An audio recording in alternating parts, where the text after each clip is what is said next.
From high atop the mountaintop of Mount Manitoba, it's a special episode from Not in Hall of Fame. And if all these people look familiar, it's because you saw us all a month ago. We told you who we would have voted for on the senior class of the next 3 years. So actually, we went a little bit further because of one of our esteemed colleagues here, Jack Silverstein. If you're not following him, and I think everyone, before you sort of like bring up like your first point, just plug your Twitter handle, because you're all great follows. I'm a little bit biased because I follow all of you. So I think you should all sort of be doing that. So we are going to be looking at what we believe is, well, we're not going to actually talk about who we think. We've already done that. We're going to talk about what they thought. So the Pro Football Hall of Fame, I think for the first time ever, guys, correct me if I'm wrong, they've had semifinalists, but I don't believe we've ever known who they were. Yeah, for a long time we haven't. I know that a couple years we've known who some of the finalists have been in like the last few years in particular for the coaches and for the seniors. Not until now have we known about the contributors by comparison, but for the seniors, for the semis, we've at least known who they've considered. In fact, not like with a list of 25. We've known maybe 2 or 3 names. Right. As finalists in a year, and maybe chatter on some others. So like 12 in like 2021, from my understanding. Like it was like 12, and then one of them obviously was Pearson and Branch, but there were also some instances where you get people like Bart Wiegand, I think was one time. You also had you had Stanley Morgan for twice of them. Unfortunately, there was no pre-60s, but at least we kind of get an understanding as what they're. We'll say too, we're going to go pre-60. So, but I think what we'll do is we're going to look at all of these candidates alphabetically. And as we're doing this, gentlemen, what I'm going to ask you to do is, again, we all know we're going to have our personal opinions on this, but let's try to get into the mind of the people who got them this far, and will they become part of the 12 cuts for the finalists? And I think some of them we think are pretty sure that they will. Some of them, I'm pretty sure they won't. And I'm very curious to see if you will agree with me on some of that. So let's get right into it. It's pretty easy to start off with this man, first alphabetically by last name, and the only quarterback, unless I'm mistaken. We got Ken Anderson. And, is Ken here? Oh. Yeah, I know, right? You got to assume he's going to make that top 12 or that 12 cut or whatever it's going to be. If he doesn't, like, that was one of the most egregious things. Like, why would you even bother including him? He's the only quarterback, I believe, on the list outside of Isbell. Yeah, I always forget that he was a quarterback too.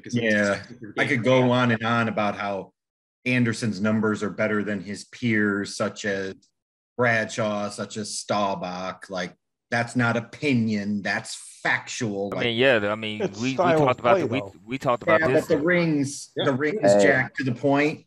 Like, at some point, that's got to kick rocks too, because how many rings would Ken Anderson have if he played with 9 or 10 other damn Hall of Famers on his team? Exactly. All right, let's do this first. We've got 25 semifinalists. I want to very quickly read the last names of the finalists who are left from 2020 and other guys who have been in, because we're trying to figure out, if we're trying to put ourselves in the mind space of their 12 of voters, then it's important to look at, like, why is someone here? Why is someone else not here? All right. So here are the 2020 Centennial finalists, the ones who were, there was a class of 20 for anyone's listening. There was a class of 20. They put 10 in, which obviously leaves 10. So the 10 that did not get in, who are now semifinalists, Labby Dilweg, we mentioned Sissy Isbell. Scrolling down, Tommy Nobis, linebacker for the Falcons. Roger Craig, Super Bowl champion, Offensive Player of the Year, 1988. We have Randy Gradishar, obviously, Broncos great linebacker. And that is it in terms of the guys who did not make it in 2020. We had Cliff Branch, who made it in. We had Drew Pearson, who made it in. And we have some guys who have been left off. And that would be an interesting point of conversation. What led to certain people being left off after having been finalists in this huge, this very public class? So that's Vern Llewellyn and some guys we've talked about a lot here, Ox Emerson, and Al Wister. So that's your group of 10 who didn't get in 2020. We've got 5 on the ballot now. 2 got in the past 2 years. Pardon me. And 3 are off. And it's the 3 that are off that makes for the most curious area of conversation. And that's something I'd be curious to hear people talk about, the 3 who are off, and then someone like Mark Clayton, who no one had really been discussing. Stanley Morgan, when we did our vote, they got one. Stanley Morgan, one person voted for Stanley Morgan in our group, and he's there. So I'd be curious to hear from the group about what they think, what happened here that led to these guys who seemingly had all this momentum, and they're gone. And you've got some other guys who, even us, we have barely talked about them, barely said their name, and here they are. Well, here's what I'm guessing, and this is just a guess. I mean, obviously, we don't know because we're not there. So I'm assuming that those 3 names, once they were sort of pushed by one group, went nowhere in group 2. Mm-hmm. So if they went nowhere in group 2, perhaps like this nominating committee is thinking, okay, well, there's no point. We're going to throw some different shit at the wall. That's a theory. I don't know. That's just something that I think could be, because we're more privy to information as to the internal politics than obviously that we are. For me, I'm bigger on Emerson than Wistert. I know. I think Vinny was, or one of her people in one of her group chats, I believe. Might have been you, Jack. Was like pretty big on Wistert. Yeah, me as well. It was not. It was Ted's not here, but he was also very huge on Wistert as well. Okay, right, and me as well. And for whatever reason they're not here. We don't know what they're thinking. That's just my theory. Just having been another. Is it possible that they just didn't have an effing strategy? Like, I get what you're saying. That's also possible too. Like, I'm sitting there and saying, like, Captain the Monkey names that Wrench Jack over calls here. out, like, we hear a lot about, well, the Hall of Fame kind of has this hierarchy. They have this flow, and guys like progress and they continue along that trajectory. How the hell do guys that played 60, 70, 80 years ago, 2 years ago, they were thought to be worthy of consideration in a top 20. Now they don't even make Kurt just speculated on that. Jeff. I mean, I think that recency bias is that somebody in the chat said that recency bias is true. I think that recency bias, I think, has played a role in some of these people who we thought of as Hall of Famers 2 or 3 years ago, the guys that played 60, 70, 80 years ago, and now all of a sudden they're not Hall of Famers. And I think there's that recency bias that keeps these guys off the ballot, that keeps these guys from getting into Canton. I personally believe, as someone who studies a lot of the early times of the NFL or just early football in general, I think a big reason why Luke and Isbell were able to really break through in this, whereas, Emerson, Llewellyn, and Wistert weren't, was mostly because I personally believe when it comes to Dillwig and Isbell, there was more of a strategy from someone in the room, whereas I don't think the push was really there or is really as passionate or is really brought up for Wistert and Emerson.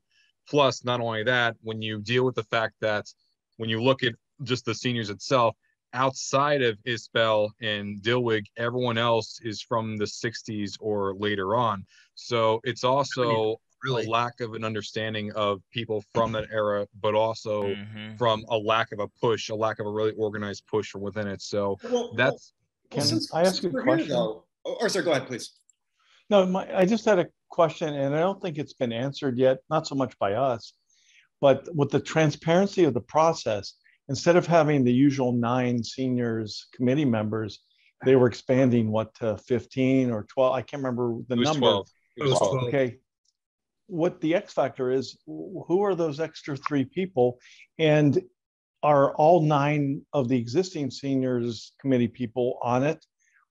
Just who else is in the room? Like, if, for example, Dan Marino's in the room, then Mark Clayton might get he's a gonna little push bit of for a him, voice. We just don't know that. That's an X factor. I think you're right, Ron. I agree with that. I think that could be a factor. But one kind of off the wall theory that I have is it's a great way to create buzz, to throw in some people that are unexpected as well. That's a good. You got everybody talking about it now. So especially if people like Mark Clayton is going to create a lot of buzz. He's probably never going to get in, but let's throw a name in there and just get people talking about it. All right. Well, since we're that's a surprise. Older guys here, the elimination of Emerson, Wistert, and Llewellyn, how much does that help Isbell and Dillwig? It helps Dillwig way more than it helps Isbell, because Isbell already has someone like Anderson that's fighting for that quarterback position. Whereas Dillwig, a big reason why he wasn't able to really break through was because of Llewellyn. With Llewellyn not there now, Dillwig has a much, much easier case of getting up there. I think the real issue that's going to hurt someone like Dillwig, which of course is represented right behind me, right here. You can see his Giga Chadness, those beautiful jaw lines, and those luscious eyes just gazing. Vinny, is there another announcement you want to make here?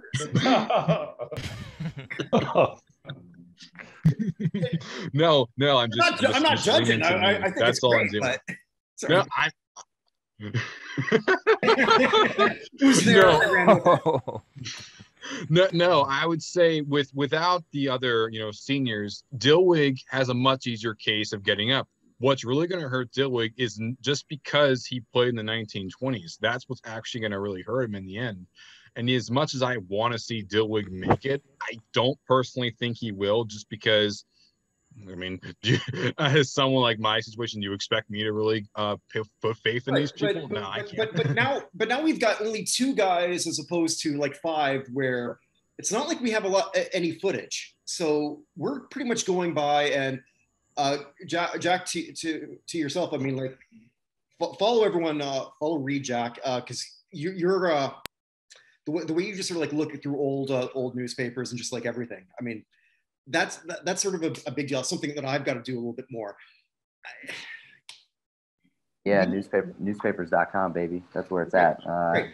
So like, we don't have a whole lot of access to a lot of this, but I mean, now if we're now only pared down to, and I think I'm correct on this, only pretty much 2 people that you can't really find on the YouTube thing. This has got to be very good for those 2 former Packers. It has to be. I'd say so. I hope so. I mean, yeah. I mean, because you look at what the Packers are. I mean, the Packers. We're not talking about the Cardinals, the Arizona Cardinals here. We're talking about the Packers. It's like a brand. It's the national brand, and I think that national brand helps them, and it helps their, helps their case more than anything. I mean, we're not talking about the Evansville Purple Aces. We're not talking about the Evansville Purple Aces, even though I have, I love Evansville, except one of my exes lived in that part of Indiana and Southern Illinois, but that's a story for another day. But, I think having that Packers brand does help them, and I think that will help the case more than anything. So if we're gonna all right. So if we're gonna talk about the Packers brand, and we saw a number of Packers here, and we're gonna talk about Dillwig as an end. Yeah, please. I mean, I'm not trying to bring this up. You know how Jeff and I feel, but here's Sterling Sharp. All right. So why don't we talk about the wide receivers instead of like going on? Here's the other point that I think is important. I don't think we have any indication. When we did our list, we did a 3-3-3. We said these are the 3 that we think should go in immediately, and then for the sake of like what could a projected 2 more years look like, we did a next 3 and we did next 3. We did 9, and I think for Hull people, I guess, which we all are, it would be very easy to think of this in terms of 9, but I think it's very much just a 3, and just because Wistert or Emerson or Steve Tasker or McMichael or Rick Upchurch or whoever it is was left off the 25 this year doesn't mean that they might not be elected next year and skip ahead. So as opposed to thinking, oh, well, all right, you're in this 25, that means, 9 of these 25 are going in over the next 3 years. I don't think you can look at it that way. And so it's really going to be 3 right now, and then you're back to 0. Yeah, so I think you're right. Jack, would be the question, when you look at like the receivers, I'm sure Vinny might feel like if you talk about ends, you would say Dillwig, number 1, Dillwig, FTW. We probably look at Sharp.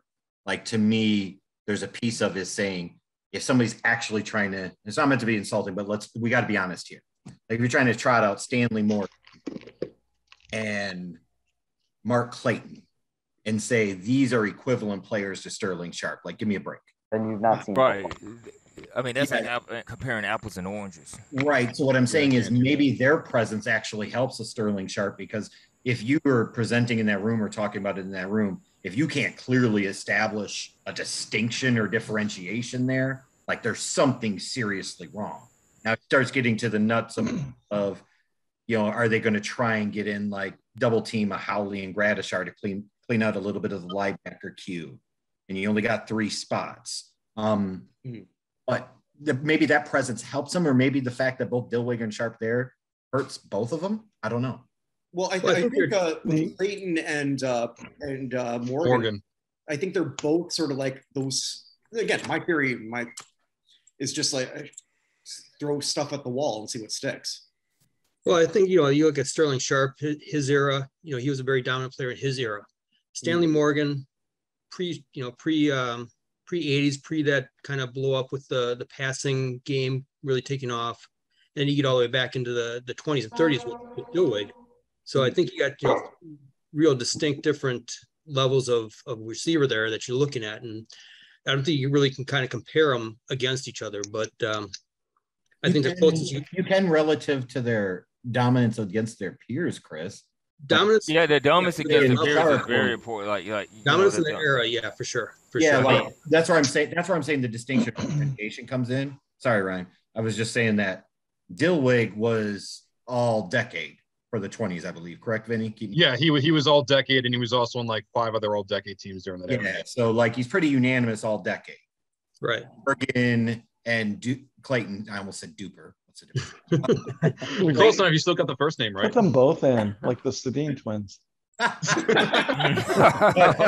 but like if you look, Sterling Sharp was top of his class in his era. Yeah, absolutely, for sure. Absolutely. They say they were good, but there's there's a clear, like, not nearly as dominant relative to their competition.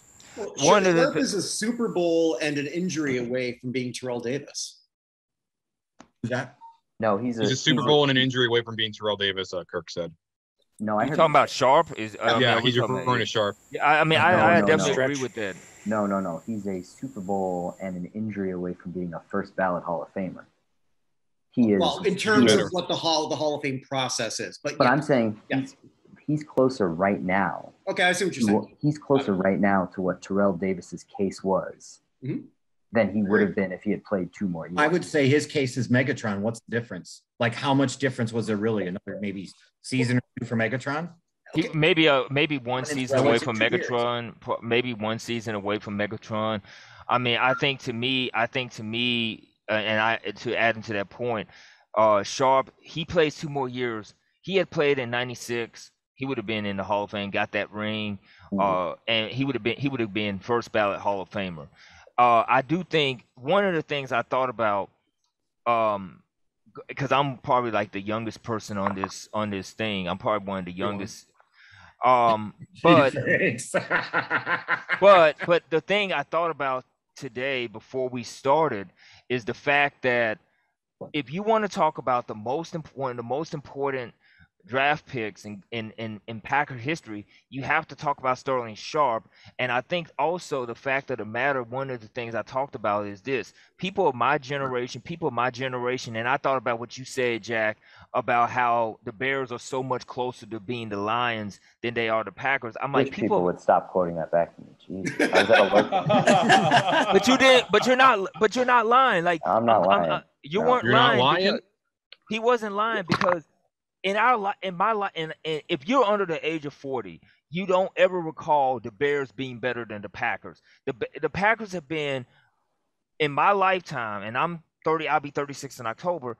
They have been nationally relevant, more nationally relevant than the Bears in my lifetime.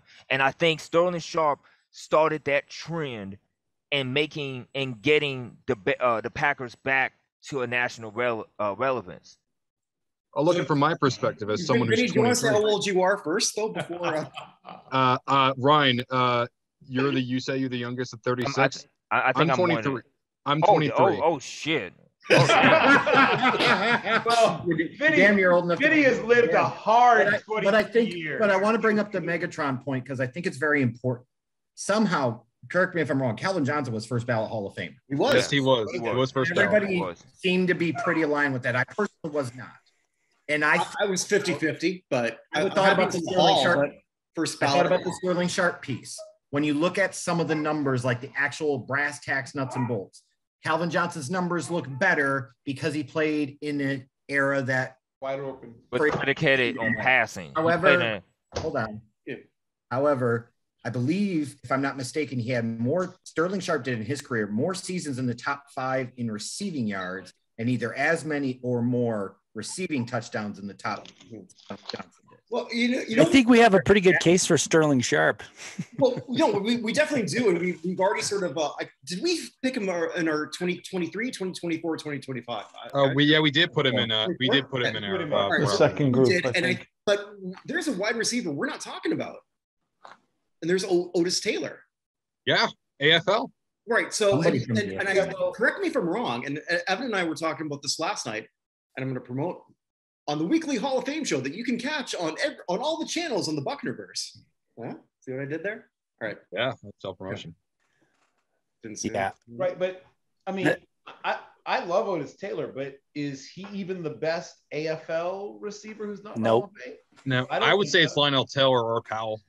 Yeah, I'm an Powell guy, but Taylor's going to shot in there too. What's that? Well, I was going to say is like, in that room, Taylor's the only AFL guy. Does this help? Yes. He's not an only AFL guy. He played in the NFL for several years after the merger. So he's not technically just an AFL guy. He had probably one of his best seasons when he was in the NFL after the merger. But everybody thinks about him as an AFL he's guy. Only one on this list, I guess, except for Ken Riley's rookie year, where he played in the AFL. So if there's some people in that room, and we don't know, who are saying, like, we got to get more, the AFL is not properly represented. They picked the wrong player. Yes, Kirk. They picked the wrong player. Kirk, the reason it helps is that at this point, it's all about differentiating factors. It's all about being able to say with clear confidence, this person is defined in this way, his greatness is defined this way, and there's nobody else who can touch him in this regard, whether that's us saying that Sterling Sharp is the only guy here who, had he played 2 more years, 1 more year, would have been in on a regular ballot, or looking at Randy Gradishar and saying, look at this guy with his defensive player of the year and all of his tackles, or looking at Dillwig and saying, look at all the all-pro seasons and the way that he defined the end position at the start of the NFL, whoever it is that you're looking at. It's all about the idea of, Chuck Howley. All right, look at the fact that he was almost all decade in 2 different decades, and instead he was not all decade in any decade, but he has these 2 incredible Super Bowls, blah, blah, blah, blah. You have to be able to say this person is different because at this point, they're all great and they're all not quite great enough. So it's got to be about how do you differentiate them. So yeah, if you've got someone who's an AFL guy and you've got a little AFL pocket of voters, and I think that it speaks to what Ron said about who we don't know who the voters are. I know that Dan Pompei is one of them, and other than that, no, I don't know. I mean, I could look at the website and but has that been updated? I mean, their press release for their semifinalists said that a senior is anyone who stopped playing after 1996. It's 1998. So I'm not saying they can't be trusted. I'm just saying that website's probably not in the best condition. Well, I think they rotate senior pool voters every year. Right. It's usually you never know. No, they have the 9. They have I believe 9 on there, but not all of them participate. It's the same, had been the same with contributors. And to piggyback on what Jack said too, in terms of the demographics, we don't know that, like who's been added and who's participating. The other thing is with 3 per year, there might be an obligation, like almost unwritten, hey, we have to include someone from pre-1960, just in fairness because of the backlog. And because you had some guys who didn't play like 15, 20 years back then and may have been discounted, like the Sterling Sharps on the more modern side. And Gradishar only played 10 years. If he had played 12, he might have, been easier to get in. And I don't know on Dillwig how many years he played. 9. But he played for Dillwig played for, if I recall, I think he played 9 like years. Yeah, I mean, and like Worcester, I know that the one argument 10 years, and I think from 1922 with the Milwaukee Badgers, or 1922. Uh-oh, he cutting out. Ron, I like where you're going with. I also think there's something to the smaller committee. Like 1926 to 1934. Yeah, that's what it was. That from. Yeah, so, can I add on the smaller committee thing? I know what happened with contributors back in 2018, and I mean they already picked who they wanted. Yeah. And like they had Charlie Casserly come in and do a pitch for Bobby Beathard. There was no one coming in to do a pitch for Pat Bolin or any of the other folks. It was like, hey, they talked among themselves beforehand, then they met and they had one person, do the campaign speech. And I'm not saying it's wrong or right, but that's how it's been in the past.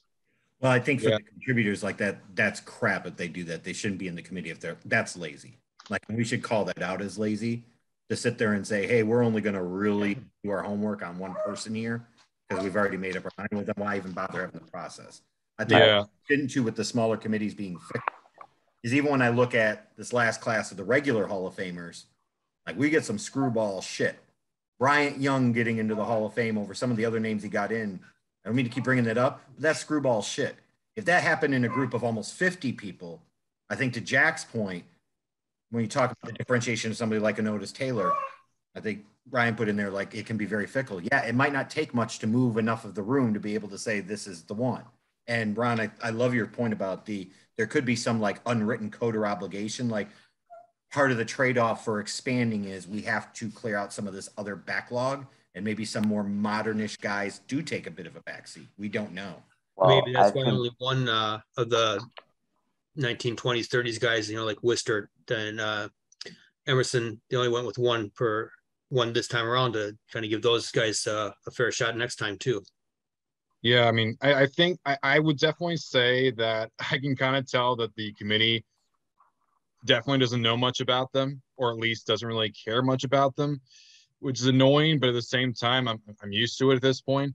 So I can definitely tell that they just kind of oblige with Dillwig, probably because out of those three, I assume he's the one that's most talked about. And I think for Isbell, they probably just threw in because, hey, he's the only quarterback on an all-decade list on in whatever.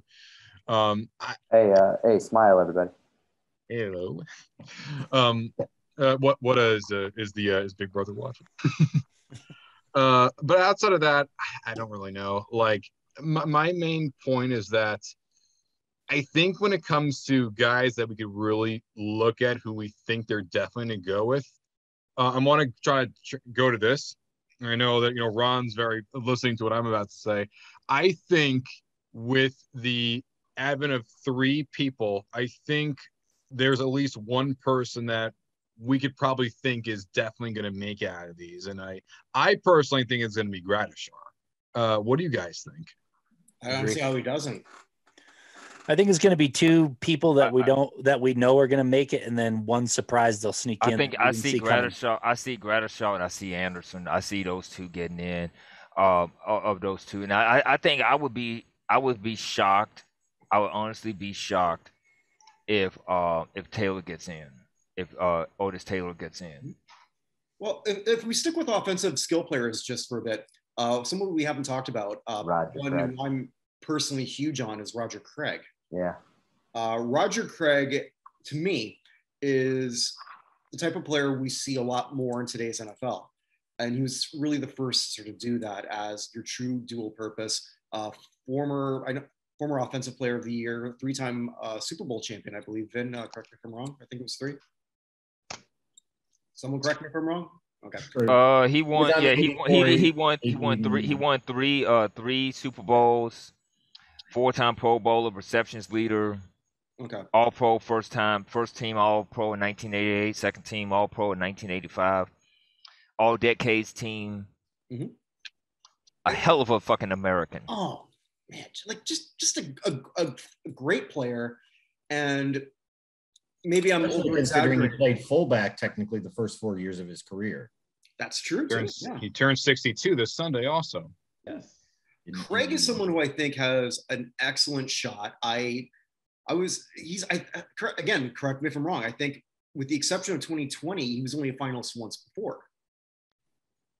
So Roger, all right. So Roger Craig. Yeah, he was only a finalist once. He's what I would call semifinalist purgatory for a whole like I think like 8-10 years, other than that one time, and then 2020. So yeah, he's a semifinalist yet again. This could be purgatory yet again for him, or he could sneak up as a finalist. Either one could happen. I think he's going to get to the 12. We think. I think he will. I think he will get to the 12. I mean, there's that. I mean, you do got people who are on those in that who might be on that committee who saw Roger Craig play in his prime that will make that case for him to be part of that 12. We haven't. Well, hold on. I wanna throw a concept here, and this is where it gets difficult, where statistics are hard to come by at this position. But when you start to think about who is different from who, and how does this person's case shake out compared to someone else's case, I thought it's interesting. Ron's point about, well, maybe they've created lanes, and that's why you have fewer of the 1920s, 1930s guy, and that, to me, that hurts Sterling Sharpe, because now Sterling Sharpe is not the only end, not the only receiver. He's not the only Packer. He's maybe is he too modern? Here's the guy who I think you're going to have to see voters shaking out between Roger Craig, and it's a weird one, but I think it's a good one, and it's Joe Jacoby. Joe Jacoby and Roger Craig strike me as having very similar cases, the primary difference being that you don't have all these statistics at offensive tackle that you have with Roger Craig, but otherwise you've got guys who were very good for a long period of time, had some good peaks, both key members, starters on 3 championship teams, both stalwarts at a position on a certain franchise, both have a franchise behind them. I think if you start to, and they retired the same year, so they were constantly in the same kind of mix at semifinalists. I'm looking here. Let's see. Jacoby first made the semis in his 7th year of eligibility. Craig first made it in his 11th. Craig then became just a regular inclusion in that as a modern era. But Jacoby actually peaked higher. He was in the final 10 in his 18th year, and he was in the final 15 then in each of his last 2 years after that. So each of his last 3 seasons, he was making it to the top 15. So if we're trying to figure out how someone's going to play this, how the committee's going to go, I think these two guys are very, very similar. They played in a lot of the same playoff battles, both NFC. They've got a lot of the same kind of a history. And again, really the only difference is that Roger Craig plays at a position where you're accumulating stats and you take, offensive player of the year more seriously than someone's offensive lineman of the year award. And kind of other than those two things, I don't see a whole. Jacoby a Pro Bowler? Jack, was it? Yeah, Jacoby was a Pro Bowler, I think. Like four times, 1983 to 1986, all-decade team in 1980, for All-Pro 3 times, 1983, 1984, 1987, all-rookie team in 1981, and the stats are up there. I mean, he easily was one of the best offensive linemen of his era. And stuff. But I think one name we haven't really talked about, who we really haven't talked about? Chris Hinton. 12 seasons. He's always going to be known. He's always going to be. He's always going to be. He's always going to be. He's always going to be known as the guy that was traded for John Elway. But the guy had a really damn good career. He did. Well, that's what I'm saying. Doesn't he have, just on paper, when you think about like how he was viewed relative to his peers by fans, by media, by coaches, and when you look at Hinton, he has more Pro Bowls by a good number, right? I mean, 7. He has 7. He has 7. Jacoby had 4. Here's another fun fact. Hinton was also the first ever lineman to appear in the Pro Bowl as a rookie. So his dominance came just from the jump, and it continued until the very end of his career. I'm trying to think, like, when we're talking about a Joe Jacoby, like, it's interesting, Jack, when you said the comparison of like him and Roger Craig.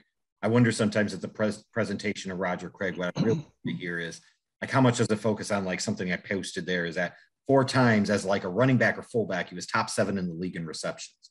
And like, if you extrapolated out, how many times did he lead the league as a running back in terms of receptions and receiving yards? Like thinking about him more in the modern back light. But some of these other offensive linemen we talk about, like you've got Hinton's on that list. Does arguably Mike Ken also? Mike Ken, we haven't talked about it all yet.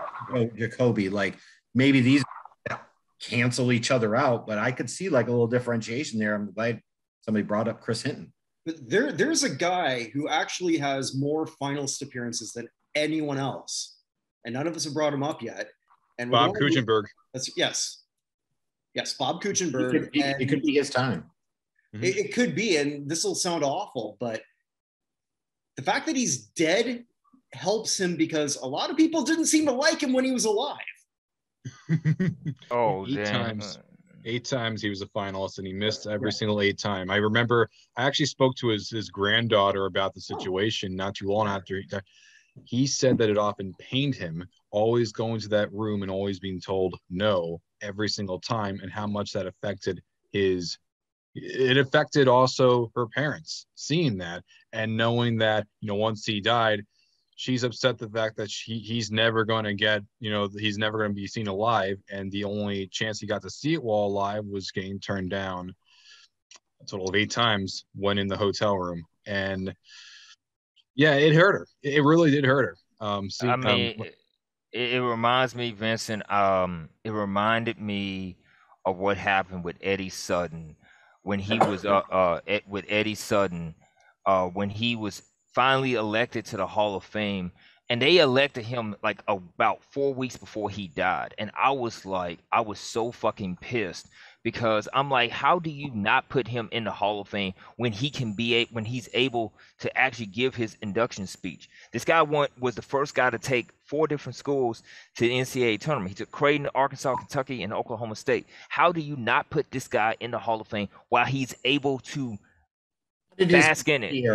Well, they didn't put that drunk in the Hall of Pat Fame. Bowlen, Jerry Jones. Yeah, Pat Bowlen is. You were saying Eddie Sutton, Ryan. That says when you said that, I said that's what happened with Pat Bowlen, elected and then dies in between his induction. Because Jerry Jones grandstanded, he self-promoted himself very heavily for that. And Pat Bowlen had equal or better credentials in, a lot of categories. And, that's the year they elected Taglia. A lot of the time, they don't want to be told that they're wrong. So they'll almost do it. It almost feels out of spite, because I think we've all given examples in different halls where this has happened, where they pretty much all agree, okay, well, this guy is a Hall of Fame thing, but stop pushing me. We'll do it on our terms. Gary Kramer. Am I wrong on that? Gary Kramer is another. No, you're not wrong. That's an example. I can tell you that without a doubt, because after the 2020 class, you had some Hall of Fame voters complaining, oh, you didn't vote for Coryell or Flores. But I'm saying to myself, okay, where have you been the last, 10, 20 years? You had the chance to fight for these guys for years and you didn't do it. And still 2 years afterwards, with a chance, you had Flores in, but, Coryell's still not there. So I don't believe you. Which of these offensive linemen, to keep us on track, we haven't talked about these offensive linemen would actually make the top 12? Because Chris brought that up. We haven't talked about Kuntz. So I'm saying, we got 5 offensive linemen. Yeah. Probably a couple of them make it, but who would it? I would say Jacoby would have a strong case, and Kuntz would have a strong case, because you got to look at what Chris Hinton did. I mean, Chris Hinton was an amazing player on a really bad Colts team. I mean, you got to realize this wasn't the Colts that I grew up with. I grew up a Colts fan, so he was like the hope for the Colts. He was like that hope for the Colts for a long time. And, I think if you want to look at who's going to make it, for my opinion, I would put Kuchenberg, Jacoby, and Kuntz, or I would take Jacoby, Ken, and Kuntz on my list. But I know Chris said that Kuchenberg has the best resume, so I defer to you. And I know you would probably have Kuchenberg as one of the linemen that make it. Yeah, I would have Bob Kuchenberg at the top of the list of the offensive linemen that are eligible here, probably followed by Hinton or Jacoby. But it's more just for what how close he was. You just kind of feel like he was just ready to you just got to break through one of these times. And I think they're kind of gonna look at these lists here of some players that have been overlooked and maybe give them that final push to get them in there. Is Kuchenberg's one of the biggest snubs we've seen, really. I mean, he was like what Jerry Kramer was or what Randy Gradishar's been. He's been a huge snub for years. Yeah. Jacoby, Tom or Chris, if Jacoby got in though, would it be for the right reasons? And what I mean by that is, would he getting in more so because he played on a team that won 3 Super Bowls? I think so. Yeah, but they factor that in. But he's deserving of. I think he's deserving. So if he was a big part of the quarterbacks. But hold on, I'm saying in comparison to the other offensive linemen, if he was the one to get over these other 4.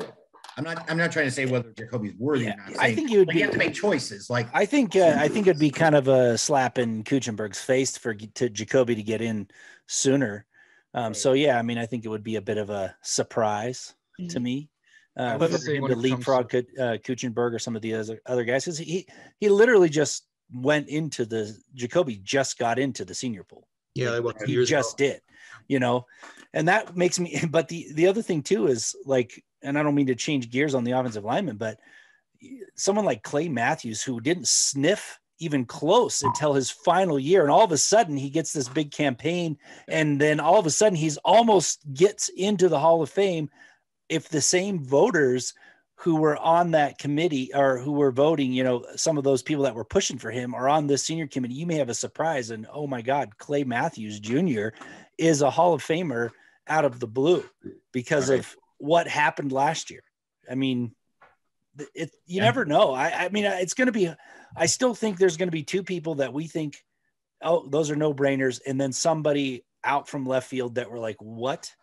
Why is this person getting in over all these other wonderful players? I want to do one thing now, and I think we've sort of naturally been snaking our way to naming everybody, but we've got a few other guys. I just want to sort of put their names out to make sure that we address them. These are the semifinalists. We've talked about Dillwood. We've talked about Isbell. We've talked a little bit about Tommy Novus. We've spent a lot of time talking about Atlanta Falcons, and I'll come back to that. Here's some guys we haven't named yet. Eddie Meador. Yes. I'd like that. It's a big snub. He should be in. He should have been in a long time ago. Yep. Okay. Definitely. All right. I'm just going to list the names.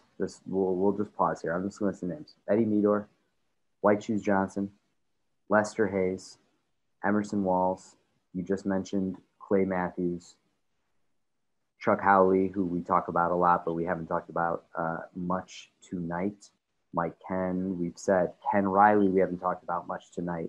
Maxie Bond, we haven't talked about it all. Jim Marshall, we haven't talked about it all. And Joe Klecko, we haven't talked about it all. So there's still some interesting names out there. And if you're trying to figure out, who's going to sneak in, are there certain categories, certain teams, certain eras, certain positions that we think someone's going to say, this is underrepresented, and as a result, I need to put so-and-so in? Because again, like I said, you're talking about the senior committee. None of these guys, I mean, these were all great players. And at the same time, none of them were world beaters, except for Sterling Sharp. If they were, it would already be well, that's the truth though. And if they were, they would already be in the Hall of Fame. So, well, I kind of disagree with that. There's going to be distinctions with all of these guys. So is there somebody like, we have this huge pack of Atlanta Falcons. Are we going to see a Falcon get in just to check a box? Are we going to see a Bengal get in just to check a box? Are we going to see our 1920 guy get in just to check a box? Are we going to see our AFL guy get in to check a box? I think if you're looking at Bengals with the Kens, I mean, they've been kind of bubbling up to the top of the list here for the last few years, and you kind of hope they don't cancel each other out.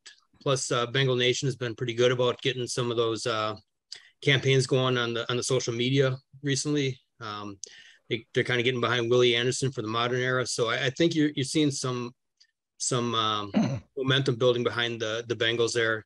They throw in the Super Bowl appearance last year too. They've kind of been on the radar here for a while. So I would be surprised if one of the Bengals doesn't kind of make it to like that last stop, if not finalist round. I feel like this is. What about White Shoes Johnson? I feel like this is almost him. like Sudoku, whereas like if you have one in a column, then you knock out the row. So if you get Ken Anderson, that's your quarterback, but it knocks out your Bengal, and that opens the spot because Ken Riley is then out. So that opens the spot for Lester Hayes. It shouldn't be, but it is.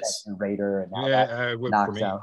So let me ask this, because we're talking about like the structure of the committees. I believe, keep me honest here, I thought John McClain was on the committee for this.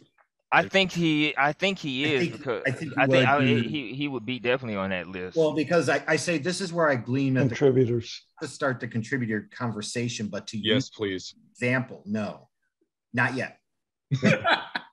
Mercado, when I look at both Mercado and Bud Adams making that list, there's no question that has a touch of McClain there. When I come over to in a smaller committee, when you think about potentially Devin Hester, we all know at some point is going into the Hall of Fame. Whether that's 23, 24, 25, whenever. Is there going to be a play to get somebody like a White Shoes Johnson in here with an expanded pass when thinking about the presence of somebody like a McClain? If you only have 9, 12 people in the damn room, you got one powerful person that could tell a really good story, could make the difference. So I'm looking at it and saying, clearly the contributors point to McClain's got some type of sway and influence. If he's in that room and talking about White Shoes, I'd be stunned if he doesn't put together a very compelling. Billy could get into the top 12. He's not getting any further. You don't think he can definitely put, if he's on that list, he can definitely make a strong case for White Shoes Johnson. And I look at some of the other names we haven't talked about. A guy like Carl Peterson. Carl Peterson, who Joe Panaski, the guy that used to write for the Kansas City Star, if he's on that committee, he could make a strong case for Carl Peterson and Marty Schottenheimer. Okay, yeah, but let's just stick with our players here. Yeah, well, when it comes to the seniors themselves, you're saying about the importance of John McClain. I personally think he's the main reason as to why Brazil got it in 2018 as opposed to Gradishar, besides they're both linebackers. Despite the buzz being much, much, much larger for Gradishar, Brazil was the one that leapfrogged him and made it in. Why? It was Dr. Doom. That's all we need. Well, that too, but also the fact that McClain was in the room definitely had a sway. I think he's on contributors, though, Vinny. I might be wrong. Okay, but not seniors. So I think we all agree that that group of in the committee, they're going to put Gradishar through to the 12. Yeah, Gradishar. Who do we think in the defensive side is going to join? I think it's going to be Chuck Howley for sure. Chuck Howley, yeah. I think Klecko. I think he's going to get a lot of. Let's talk Klecko because I love Gary Myers Klecko, is really pushing. Is he going to get to that 12? Also, is Gary Myers a part of the senior room? Because if he is, then I definitely see him breaking through. If that's the case, I think Jack just said that he is. So I think that's going to be a push behind Klecko there.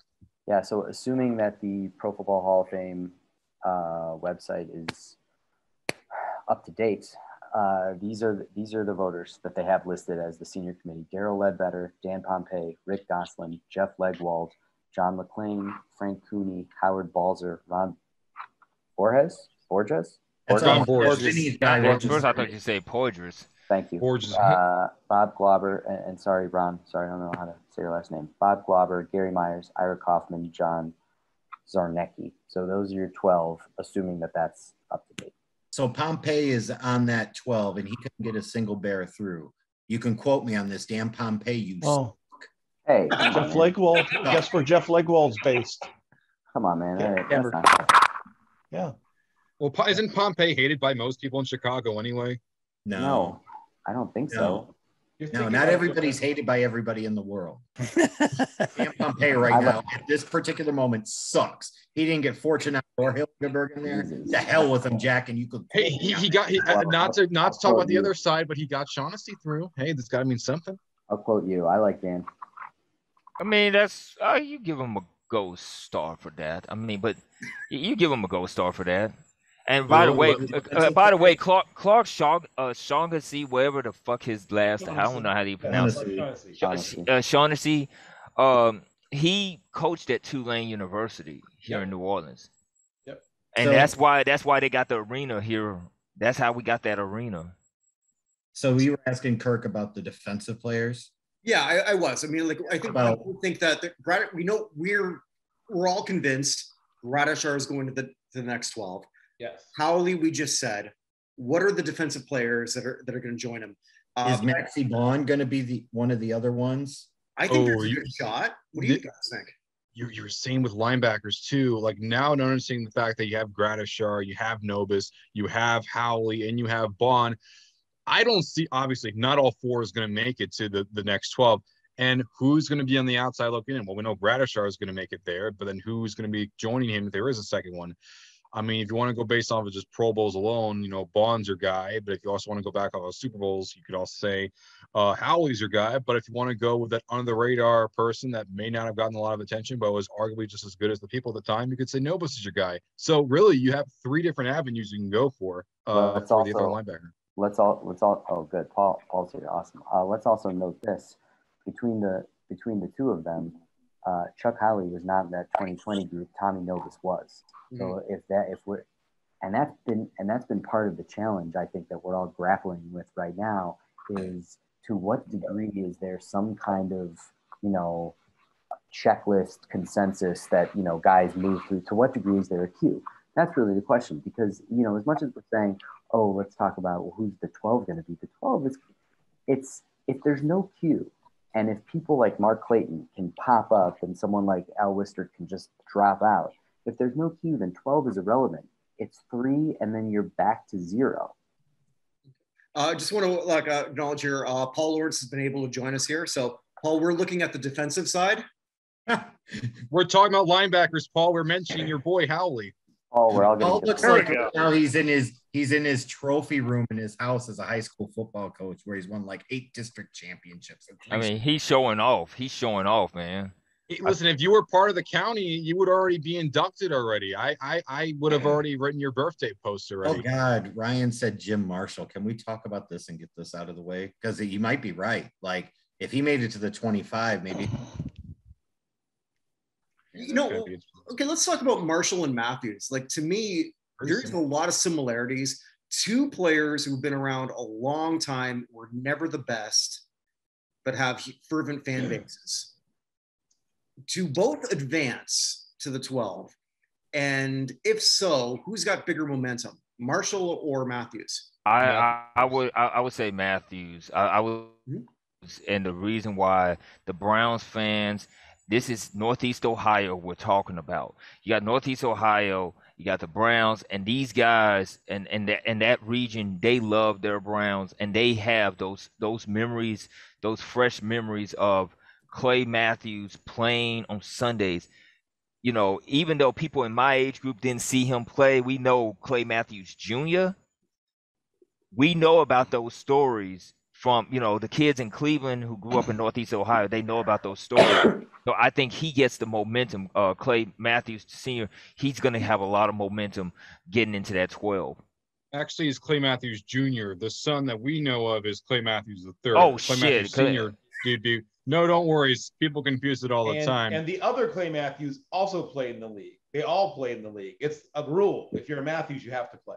I think there's got. I met Bruce Matthews when they played in Memphis. I met his brother Bruce as a kid, and he was super nice. So I guess here's the question, because there's a piece of, is there continuity in terms of Clay Matthews waited until the last year, and all of a sudden it seemed like he got a big momentum, a big push. It didn't ultimately result in induction, but something happened. Was it momentum or was it charity? Right, and what I'm trying to think through here is that actually applicable? All right, so let's. I want to hear from Paul on this, because he's just arrived. He hasn't said anything yet, obviously, and he's got a lot to share. So, Paul, this is kind of our ongoing question that we're grappling with, and the idea here has been: can we handicap the next 3? You know, what's actually going to be the class? In order to do that, we're going to try to put ourselves in the heads of the committee. Can we figure it out? And so this has been the question, Paul. The question has been, is there actually a queue? And to what degree is that queue respected? Because you have this list of the 2020 seniors, 10 got in, and 3 of the remaining 10, and then 2 more got in, so it's 12. 3 of them have dropped out.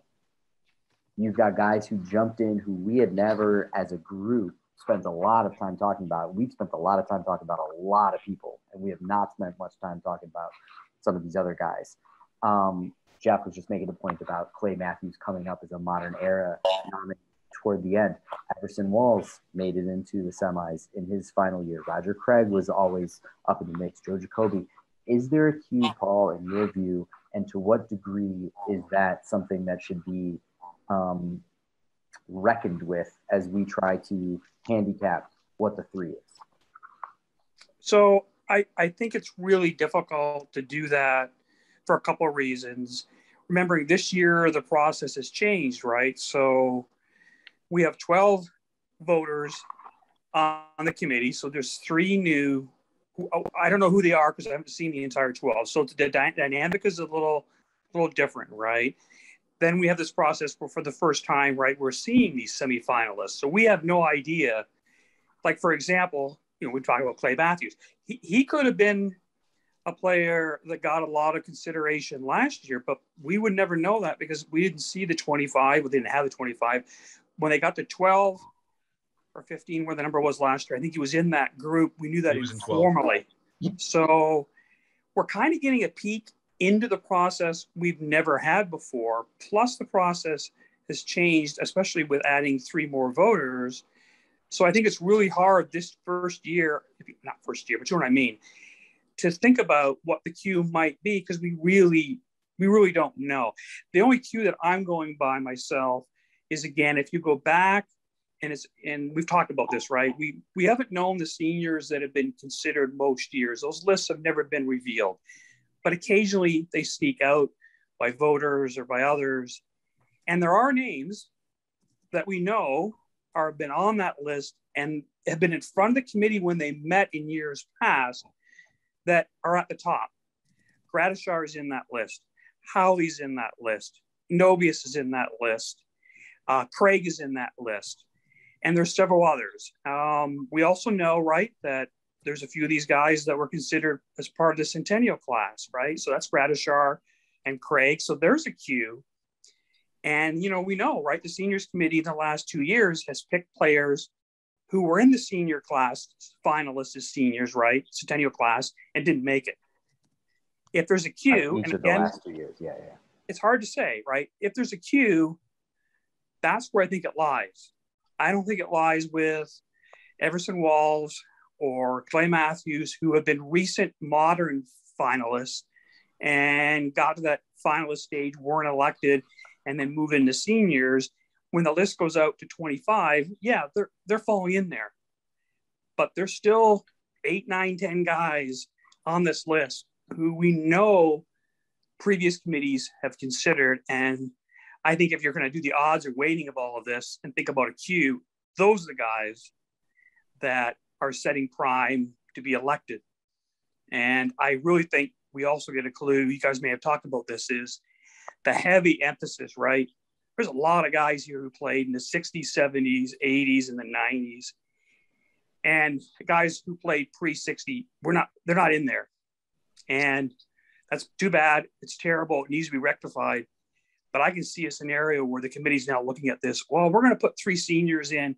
Let's get a guy from the 70s, the 80s, and 90s. I think that's how the queue is going to play out.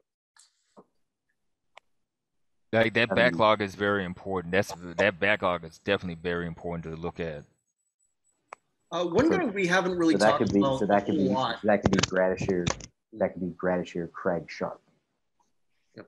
I want to open up the floor here to someone who we haven't talked about, but was part of, as Jack mentioned early, the 2020 group, Tommy Nobis.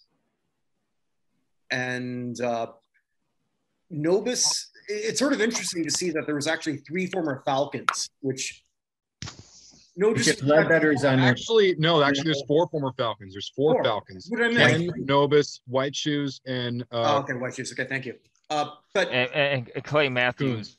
And Clay Matthews, I think, he finished his career in the That's 5. That's 5 Falcons. All right, so I stand corrected again. 5 Falcons. But Daryl Ledbetter, if he is on that committee, I put some of the names in the chat because I do think it's important. Like we can't be naive about this. Is when you look at some of the players that made it, Like, who are the representatives from those cities? And you're seeing some themes here. And if I'm looking at it, I see, even though I misspelled Daryl's first name wrong, my bad. Like, there are 3 primary known Falcons on that list in the top 25 that couldn't have happened by accident. Like, we cannot be naive about this. Agreed. Like, Tommy Novus is one thing, but to see also both Mike Ken and George Kuntz also make the list, who we both like, we all like. I'm not saying that, but I'm saying like Right.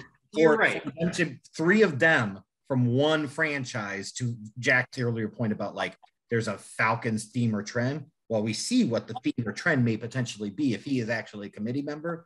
There you go. That's got to carry again. If we're talking about cues and this and that, like that's got some weight too.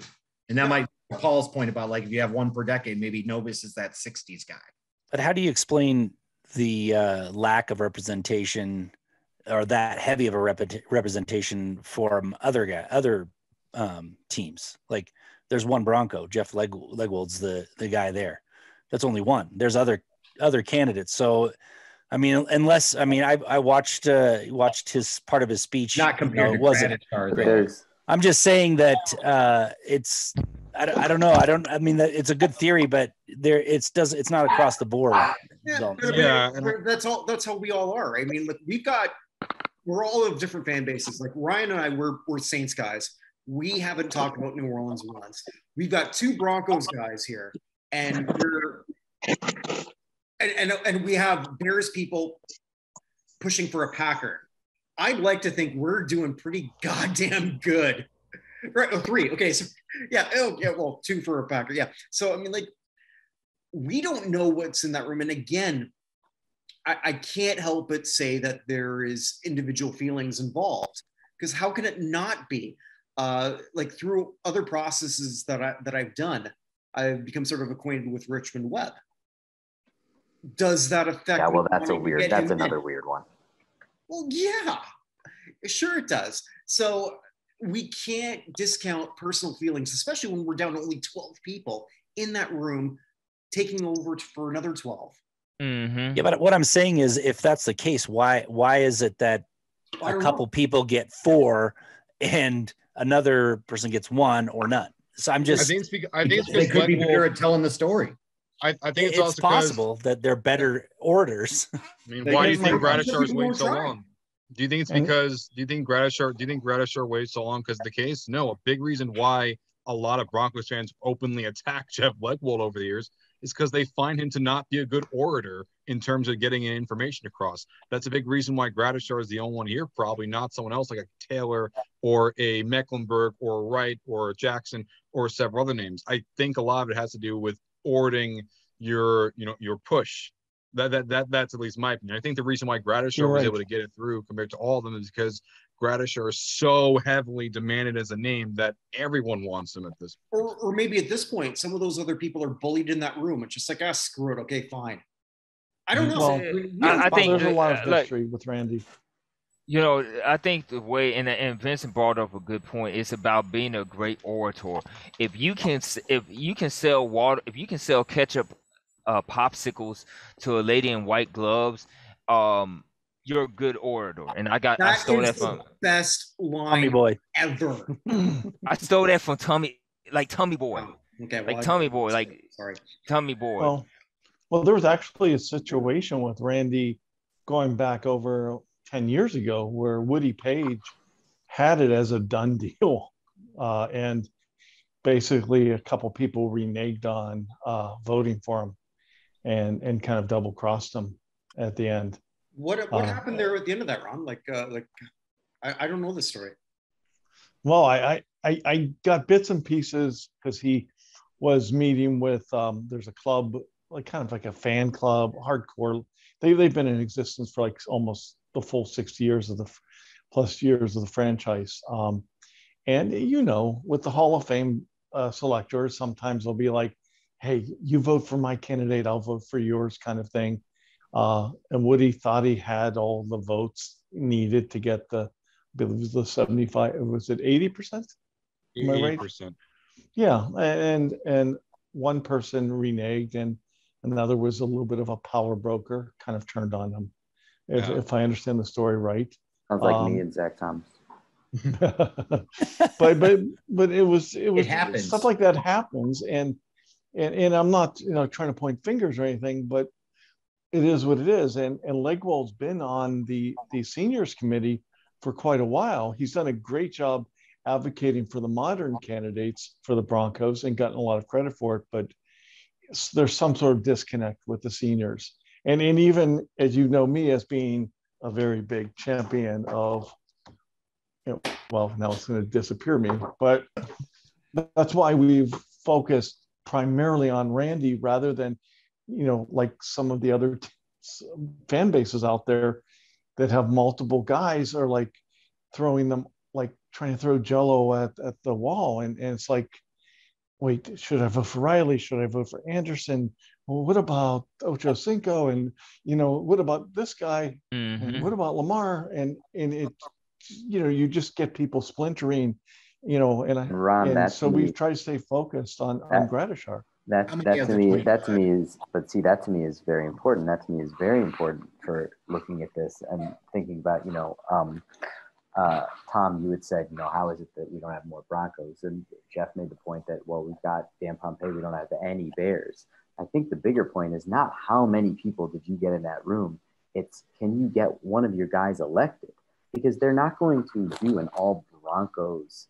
Oh yeah, no, not going to totally understand that. It's not going to be introducing your class of 20. It can be representative sway in the room. Yeah, Gradishar, Mecklenburg, and Upchurch. So absolutely, no, I totally agree with that. I just meant that if it was swayed by one person or because of a fan base, how come it's so heavy? It might only take one person though.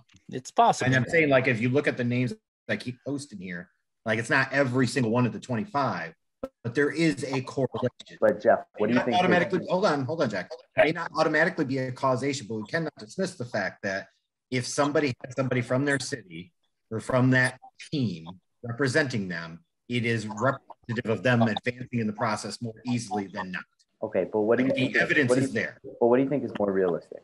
That Darrell Ledbetter suddenly became the guy who was going to get all these Falcons into the room when you've only got like 4 or maybe 5 actual real lifelong Falcons in the hall at all, and somehow Dan Pompei wasn't able to get one Bear in the room? Do you think that's more likely, or do you think it's likely that maybe they looked at this and said, we expanded the list, let's do it back, let's clear the decks. We know that we need to, Falcons are underrepresented, Bengals are underrepresented, 1920 is underrepresented, this position's underrepresented. And it could be a bullshit premise because it could be both, Jack. Like there could be a bit of both there, honestly. There absolutely could be, but I just think looking at this the way that you mapped it out, it's possible, but I think it's just as possible that the committee on a whole said, you know what, the Falcons have kind of gotten a raw job, and all of a sudden you end up with 4 Falcons in a list of 25 that, as I keep saying, and this is just my personal belief, is meaningless, because unless there's an actual queue, like I've been saying, it's 3 in, and you're back to 0. But it could speak to Tommy Nobis having a really strong chance this time, right? Maybe. Yeah, but it wouldn't matter that there were 2 or 3 other Falcons. It could be if you're talking about you. Part of this was trying to clear out a queue of some other guys. Like that group landed on 25 names for a reason. Mm-hmm. There are other names we've already talked about, like how the hell Mark Clayton or Stanley Morgan get on it versus other guys, or get on it versus other guys. Like there has to be some type of factor in there at play that got the. Tom thinks it's a conspiracy to drive buzz. but I think among to Jack's point, pushing all these again, Atlanta. And this is not a shot at Mike Ken, who I think we all think is a very good lineman, and George Kunitz and whatnot. You're almost diluting your own product. Yeah, that's the mindset, because we don't know the mindset in that room. I think with the group that we've put together here, and I'd like to think we've proven it. We've tried to come up with the 3 best. Can we agree on that? Yeah, I'd say so. Yeah. I definitely agree with that. Regardless of needs, we're not playing this like a draft. I'll tell you one other name that we haven't mentioned that also makes this difficult, at least when I look at it, is, we've talked about where did Mark Clayton come from? Where did LC Greenwood go? Here's someone who yes. I called that out right away. before we had even talked, when we just sent our lists. Like L.C. Greenwood he was toward the top. He was toward the top of the list. Obviously, we know he was regularly in the mix as a modern era guy. And in our group, and we've all said, you know what, we do a pretty good job. We've got a nice array, and I think we, we're passionate, we're emotional, but we're also very reasoned and historical. And we had Greenwood in our top 9. He's not on this list at all. When I look at this and I try to handicap it and I try to think about it, and I'm like, well, you know what? I look at something like that, I don't know what the hell's going to happen. Yeah, I made the comment right away. This small broken process. I mean, this committee is fickle. Multi-time finalists, no, right, guys? 6 times, actually. Yeah. And that's, right away after I saw that, I started thinking about it. I was like, what happened to the process? You got Mark Clayton on here and no L.C. Greenwood. Like, what? Another one. How did they? Greenwood has a better case to be on here than Clayton does. I mean, and not a knock on Clayton, because Clayton was a really good receiver, but L.C. Greenwood should be on that list. I mean, somebody, I don't know what's going on, and who is going to make that strong push from Miami for Mark Clayton? Who is going to make that push? All attention will go to Coach made it for the 25. Like, to your question, somebody made a strong push for him to get to the 25 over now. Oh, absolutely. So I think in that smaller group, though, we keep talking about the politics of structure and trying to figure out like what's what. Is if an L.C. Greenwood in a larger group is one of those guys that might be near the top, to now he's not even in this top 25. Like, I think, Jack, maybe you said it, like, who the hell knows? Like, well, here's my theory on that. Yeah, go ahead, Paul. And it actually applies to both Mark Clayton and L.C. Greenwood. I'm wondering if the voters collectively are sitting there and saying, let's figure out an X number of players from the 70s, whatever the number is. And we hit that number, right? Individual voters are voting, and they're getting to a point. They're saying, we want to mix across the range. So at some point, the voters are putting in their votes, and L.C. Greenwood just doesn't get enough. Whereas their thinking mindset is, well, let's make sure we have guys from the 80s, and Clayton just ends up popping in. I mean, it could be as simple as somebody sitting down and trying to think. I don't think it's the right way to do it, but maybe this is what happened is, well, let's have representation across these decades. And by the way, we're going to screw over the pre-60 guys pretty much. Yeah. And then you end up with 25. So you're going to have a whole bunch of guys from the 70s and 80s and some guys from the 90s.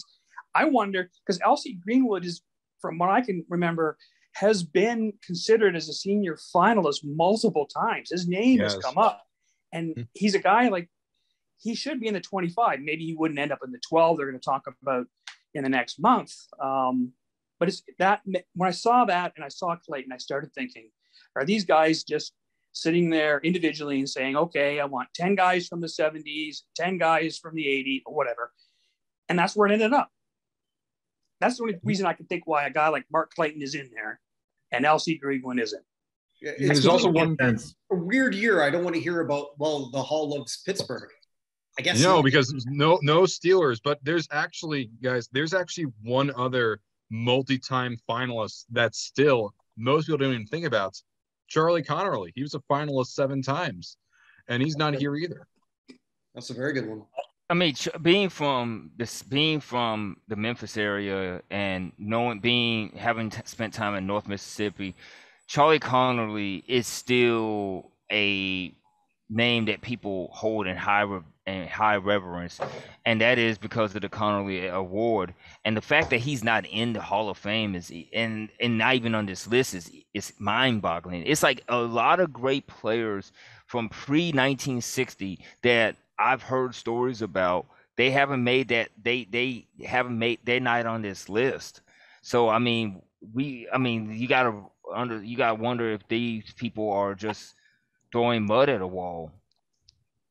Hey guys, I'm gonna jump off. I gotta go, but thanks. I appreciate it. Have fun the rest of the. Gradishar is getting in. The hell with the rest of it. That's right. I think Dan Reeves, and Mike Shanahan coming up next. So, but before Tom goes, Tom, if you can promote everything that you're doing with Mile High Huddle, that'd be great. Sure. Yeah. Right for Mile High Huddle. I have a podcast, Legends of Mile High, which is designed to keep the history of the Broncos franchise alive. And I tell a little story called the Mile High Legend, which is an interesting story of a Broncos event or player of the past that a lot of people don't know. So you wait till the end of the show and you hear it. But yeah, thank you. And your Twitter handle. Oh, at Thomas Hall NFL. Also, he's a phenomenal guest on the Classic Sports Review or promotion. But anyway, Tom, thanks for being part of this. Another promotion. Thomas, who's your guest next Friday? Right. Thank you. Yes, my guest next Friday is the one and only Ron Katz. He will be on the show. That's right. Big hit. Yeah. I just want to say that I had him first. It's a gratitude reach around. I'm not a morning person. I'm not a morning person. It's 7 a.m. Denver time. So well, get some coffee going. We'll get some fun stuff going. But yeah, I plugged you on the show on Friday, so people are ready for you to show up and wow us with some stories. So I sure will. Okay, take care, everybody. Appreciate it. All right, thanks for being part of that. Good evening. So we talked enough about Ken Riley. I think that's we actually haven't. We haven't even talked about him yet. I was like, man, we normally talk about that. Right. So Ken Riley, my God, the more I learn about Ken Riley, the more I just love this guy. Yep. And same here. Yeah. As great as he was as a defensive back, like this might have been like one of the few guys like back then. And Bill, I sort of like want to defer this to you because there are so many times where we've talked about, especially because you've been a guest on my show, where we've talked about sort of like where back then they looked at an HBCU guy and said, oh, or even just a black quarterback, like, no, you're going to play something else. Yep. So fun fact, he had never played cornerback at any level of football ever in his life. When he shows up in camp, he's thinking he's going to go compete with quarterbacks. When they tell him, no, you're going to play a cornerback, well, he initially he's disappointed, but by the time camp's over, he's a starting corner and was a starting corner for the rest of his career. He had never played cornerback ever at any level of football before he gets to an NFL camp. And here he is, and disrespected his entire career. So we look at just everything that he did through the 70s, and Vin, you're the best at this. Like only one time Pro Bowl, or was he even a Pro Bowler? Zero time Pro Bowler. One time All Pro. Okay, and that was his last year. Final season, yeah. So here's a guy who left the game with over 60 interceptions. Amazing considering that he had the other pick guy next to him in Parrish. Right. How does this even happen? How is this? It's fascinating to me how he was so disrespected for so long, and now all of a sudden it almost feels like he came out of nowhere. Well, how does he jump? How does he jump Lamar Parrish? That's the piece outside. It's not so much he's jumped Lamar Parrish. And he's on the top 25. Lamar Parrish isn't. Lamar Parrish was an 8-time Pro Bowler. Ken Riley never made a Pro Bowl. Right. When we talk about the 65 INTs, he also played 3 more seasons. It's not that impressive. Lamar Parrish also had impact. Yeah, no, I'm familiar with both of his careers intimately. And Parrish was the better athlete, right? More flashy, more interesting to watch. And while in the case of Kenny Riley, it's almost like it's closer to a guy like, say, Richard Sherman, right? Where he has to play off and he's doing it with his mind. He was a good athlete, don't get me wrong, but he wasn't like, Lamar Parrish was like Deion Sanders. He was an amazing athlete. He could have played wide receiver. He was an amazing return specialist, freakish athlete. And in Riley, it was a guy that, like I said, he played off more. He was toyed with guys. He would try to make, that's why he got all the interceptions. He would try to make the guy look open and then make a great break on the ball.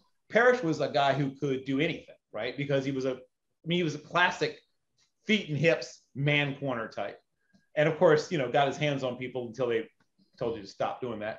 But Riley almost always played off. And it was because he was a former quarterback and he wanted to see the quarterback, right? So even when he was playing man, he's still almost playing zone at the same time because of his background as a quarterback. He's trying to think with the quarterback. Well, what would I be doing in this situation? And then he speak to why he jumps over Parrish. Like that's the piece I'm trying to get to. Well, So I mean, that's what I'm getting to. The fan base had a better relationship with Riley. Right? That's what I'm trying to get to. Yeah, that's what I'm getting to. We're agreeing with this. I love both players. They're different people, different personalities, different players. And of course, Parrish didn't leave on great terms, as you probably also know as well. While Riley was beloved, etc.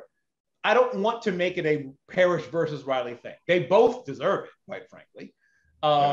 And I, once again, as a young Steelers fan, was worried about both players equally, but for different reasons, right? I knew that Riley would make a key interception at a key time when he would bait, Bradshaw into thinking he had a wide open receiver. And then Parrish would just shut guys down. Like, that's the difference, right? But they're both valid ways to play the position. And I don't know, I was mostly a safety. I played some corners. Anyone else here actually played corner? I stopped playing football when I was 12 years old. Okay. and I was mostly defensive tackle. So I guess here's my thing, Bill, is what I'm trying to figure out is. No, Bill, is the answer to your question. Okay, thank you. So no one else has played corner. There's different ways to do it, right? They were both great. And one was more consistent, right? Parrish would have great games and even great seasons. I mean, amazing seasons. They didn't have a down year. I mean, like down year.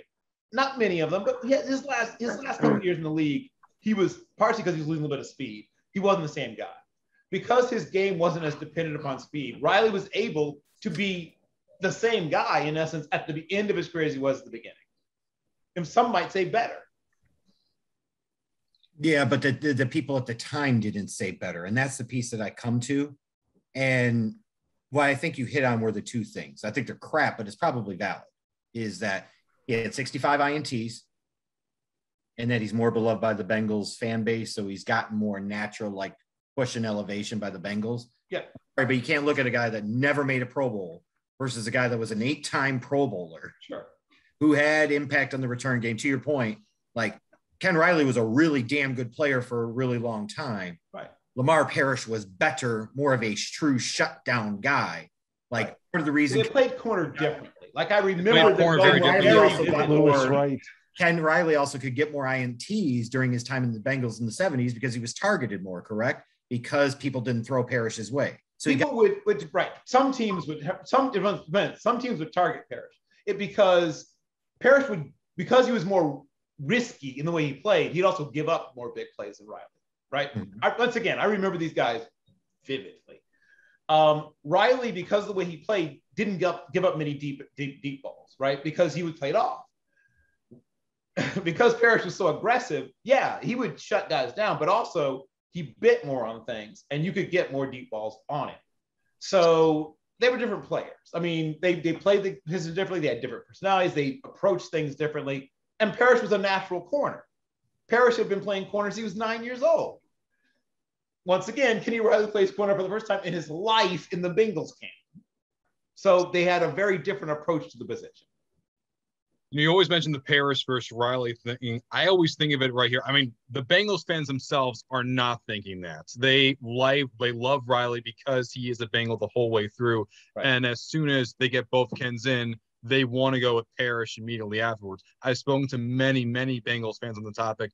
That's what they plan on doing. It's not because they're not smart. It's not because they don't know what they're doing. They're very, very intelligent people. And you should not take their intelligence and say they're not. Well, they, in my opinion, they're choosing the lesser player to push. Well, why don't you say it to them? They're not. They're the resume's there. But they did. This is who they picked. And I'm understanding. Well, whatever you say, that's who they pick. I look at it this way as someone who's from New York and has been watching the Jets and Giants my whole life. Why don't you compare it to Joe Klecko and Mark Gastineau? Why don't you look at it from that perspective as well? Gastineau, you could argue, was the better player in general because he was much more disruptive as a sack pressure. But because Klecko, while yes, he was more consistent for multiple positions. Interesting one. Klecko was also the one that went on better terms. And while as much as people can say, Klecko was, much more, he was a very different player in terms of how he played. And as much as people want to say about the Pro Bowls and whatnot for the Klecko, many people would also argue Gaston was far more dominant in his position at defensive end compared to Klecko. So I look at Riley the same way as I look at Klecko, in which yes, there's far more fans push for him, but you could make an argument, even though they are different players, that, you know, Gastineau and Parrish were the two better players. But at the same time, I would no issue with Klecko and Riley because, you know, growing up here, Klecko is beloved by so many. His numbers retired by the Jets themselves. In the same way with the Bengals, I'm not shocked either because Riley is so beloved for the team. And I speak with his son too on occasion. He's also a really nice guy. Ken Riley the second. Riley Jr. is also a great person. Yes. Okay. Yeah. So I speak to both of them. So you have a show with me, and I never hear all this good shit of all these people you talk to. Jesus. Because he saves them for this.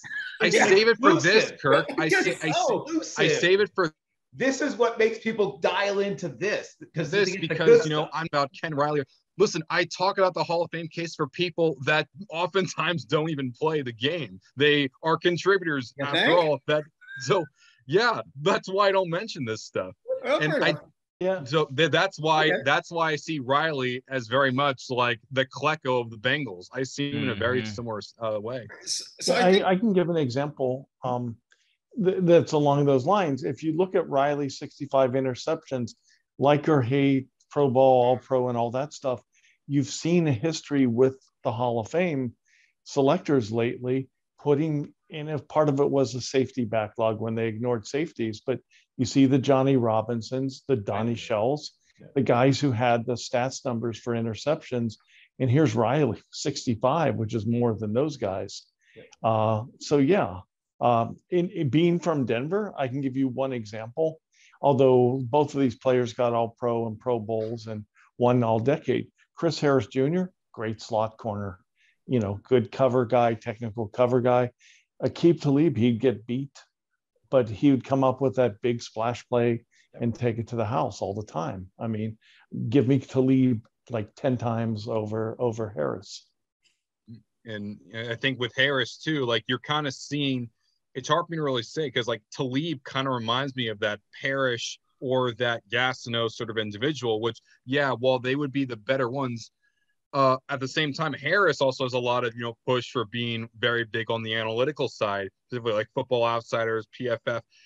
In terms of the more hard line, you know, very heavy sabermetrics, very deep statistics, Harris is seen as better. So again, that's another similar situation, Paul. I think that's a good one, actually. Are Klecko and Marshall the only two defensive linemen in the top 25? Let me see. Yes, that is the answer. Should we move on? I know you guys want to talk about some of the contributors, but I think some of them. Yeah, some of them. Yeah, some of them. Okay. Hey, folks, stay tuned after this for the Vinny Hour, where he's just gonna. I'm gonna have to draw. Yeah, but the contributors to me. All right, so let's just go right to that. We've got 29, which means that there was a massive tie, obviously, for that last spot. Yeah. Realistically, and there was a few people, I'll admit, I was not familiar with when these names came up.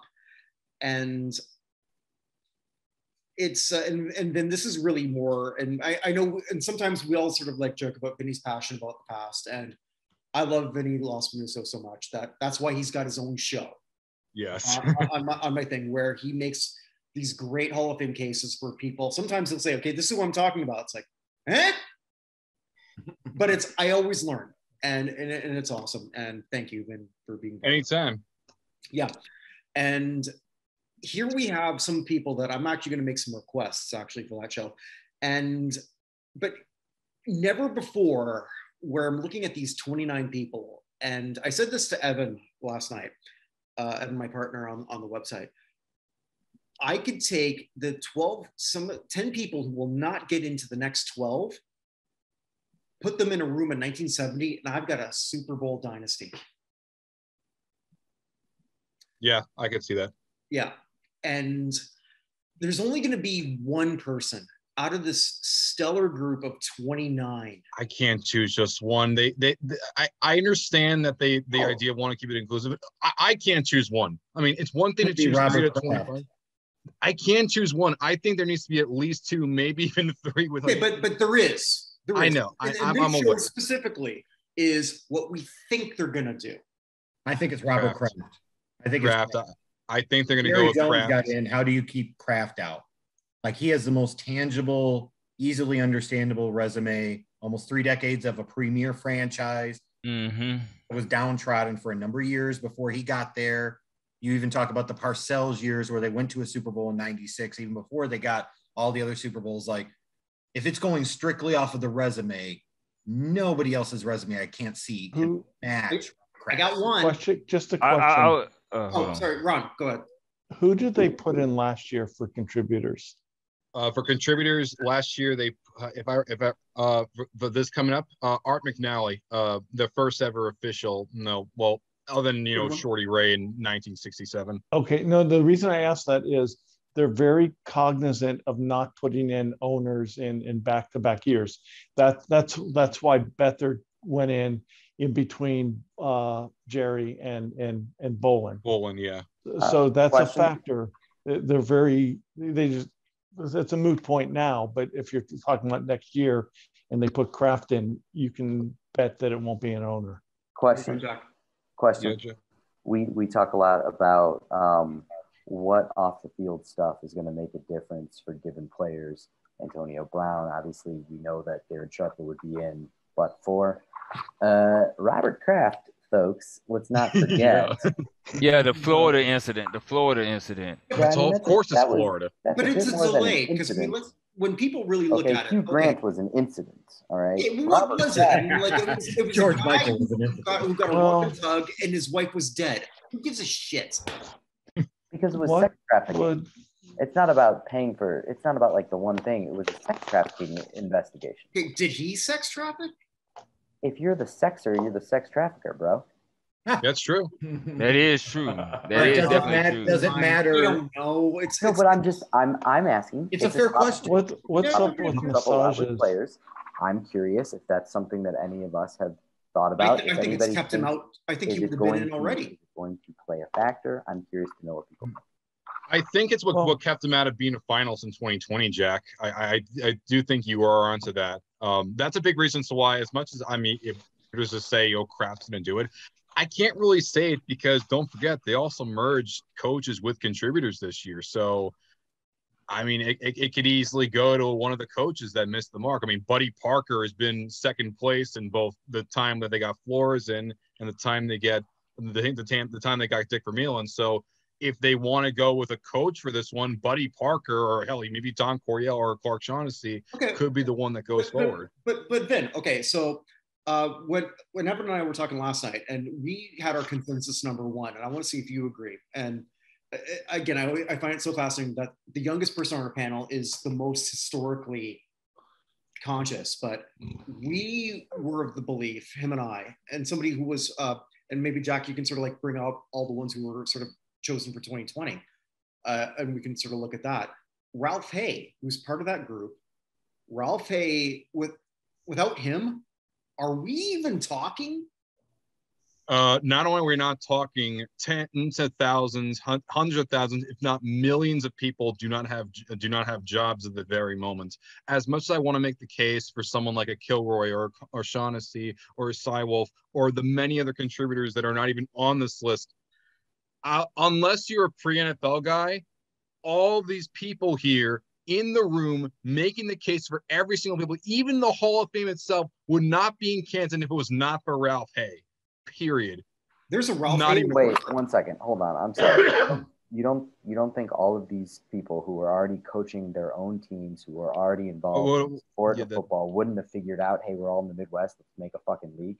Well, that is true. What would they have? What automobile dealers into? Right. Yeah, but I look at it this way. There's so many inventions. I look at it this way. As someone who grew up watching how it's made religiously as a child, I was always told as a child in the 2010s. But anyway, no, actually in the 2000s. Yeah, we're going to listen to Brooks Moore's voice talk about the very meticulous details of how they. I love you, Ben. I love you. Sorry. Basically, I was always told growing up, even as both my parents have been teachers the last 3 decades, always tell me how important the inventions are and how we take so many of them for granted, and that we really don't appreciate the people that actually invent them. I mean, for instance, look at the National Inventors Hall. There's so many people there that have made tons of inventions throughout the entire, nation. Yeah, one could say, oh, they could have been invented some way, but we don't know that. We do not know if someone could have invented it later on. The fact matter is here, now, this person right here created it. And that's the case with Ralph Hay. He created it. He's the one that brought everyone in the room together. And well, but he was also an owner and I realize a much different time. But keep me honest here. He only owned his team for like 5 years and had to sell it due to financial difficulties. Which is why he's probably not in. Yes, but at the same time, so he's also his one primary job. Hold on, Vinny. That was his primary job. He was an owner, and he couldn't even make it to a 6th year as the owner. And this was with like a championship team, if you will. Yes, they did have the dynasty in that era, but at the same time, I think it's important to understand that professional football for the very much case was very much in its infancy, and they did not have the financial stability to really make it to what it is. So because of how different the case was, I don't fault Hay for that. It was a different time. It was seen as a bit more niche, and yeah, you could say 5 years, but even then, I would still, that's still minimal. It may have been short, but god damn, it was the definition of sweet. It was so sweet, your teeth would rot in seconds. That's how sweet that time was. I think also too, like, we got to remember 1920. I mean, there was like only one healthy sport, right? And that's baseball. I mean, yeah, baseball, and that had craziness. That's not Black true. Sox. Yeah, they had the Black Sox. Boxing were killing it all. Hockey was getting the. My apologies. One healthy team sport. Thank you, Kirk. One healthy team sport. Hockey. Yeah, hockey was just starting. The NHL. Hockey was just starting. Well, but I mean, here's the thing, though, is that, and it's like, so Ralph Hay, they had the meeting at his showroom, and even if you say, well, he needed it, it's not like it was single-handedly him that made professional football. There was no cell phones back then. How hard was that? Yeah, I mean, they had carrier pigeons. They had carrier pigeons. You sent telegrams. Telegrams through the letters. Yeah, Mike Tyson's grandfather's pigeons was doing all that stuff. Don't forget, the Hall of Fame is literally in Canton, Ohio, for a reason. Even though it could have easily been Allegheny or Latrobe. So let me come back then. Hold on. If we're gonna say, well, they founded a league, wouldn't the AFL have had similar headwinds to go into in the 60s? As Lamar Hunt's in. I mean, okay, Lamar Hunt's in. Hold on. Is every AFL owner in? Okay, but Adams he's isn't in. No, but Lamar Hunt was the one that literally coordinated the entire AFL. He was, like, for me. All right, so Jack, do you got the list? Lamar Hunt's in part based off of the negotiation of the merger, sure. Time as owner of the Chiefs, helping all of that. I get your point. Yes, but Lamar Hunt's also the one that made the AFL happen in the first place as well. Okay, but let's just cut through everything here. Jack, you got a list of all the ones who were nominated for that 2020 group who's a contributor? Because, like, let's be blunt, only anyone who got in 2020 is probably going to have a shot in hell. And let's add Robert Kraft, because I think we all think Robert Kraft is deserving for the most part. No, I don't have that up. I can. No? I got that, Kirk. I can pull it up, but it sounds like someone's got it. So on Hayes, it's worth pointing out that blue ribbon panel, right, the 2020 Centennial class, he was on that list. Mm-hmm. You would think that's where the most convincing argument for or against Ralph Hay played out. And he didn't get in. I have no problem with him as a candidate. I have no problem being elected. But I think what's happened to him is his case was talked about in 2020. And for whatever reason, and there were historians on that panel, not writers and other voters, right? And for whatever reason, he didn't advance. And there were 3 contributors, right? They got elected in 2020.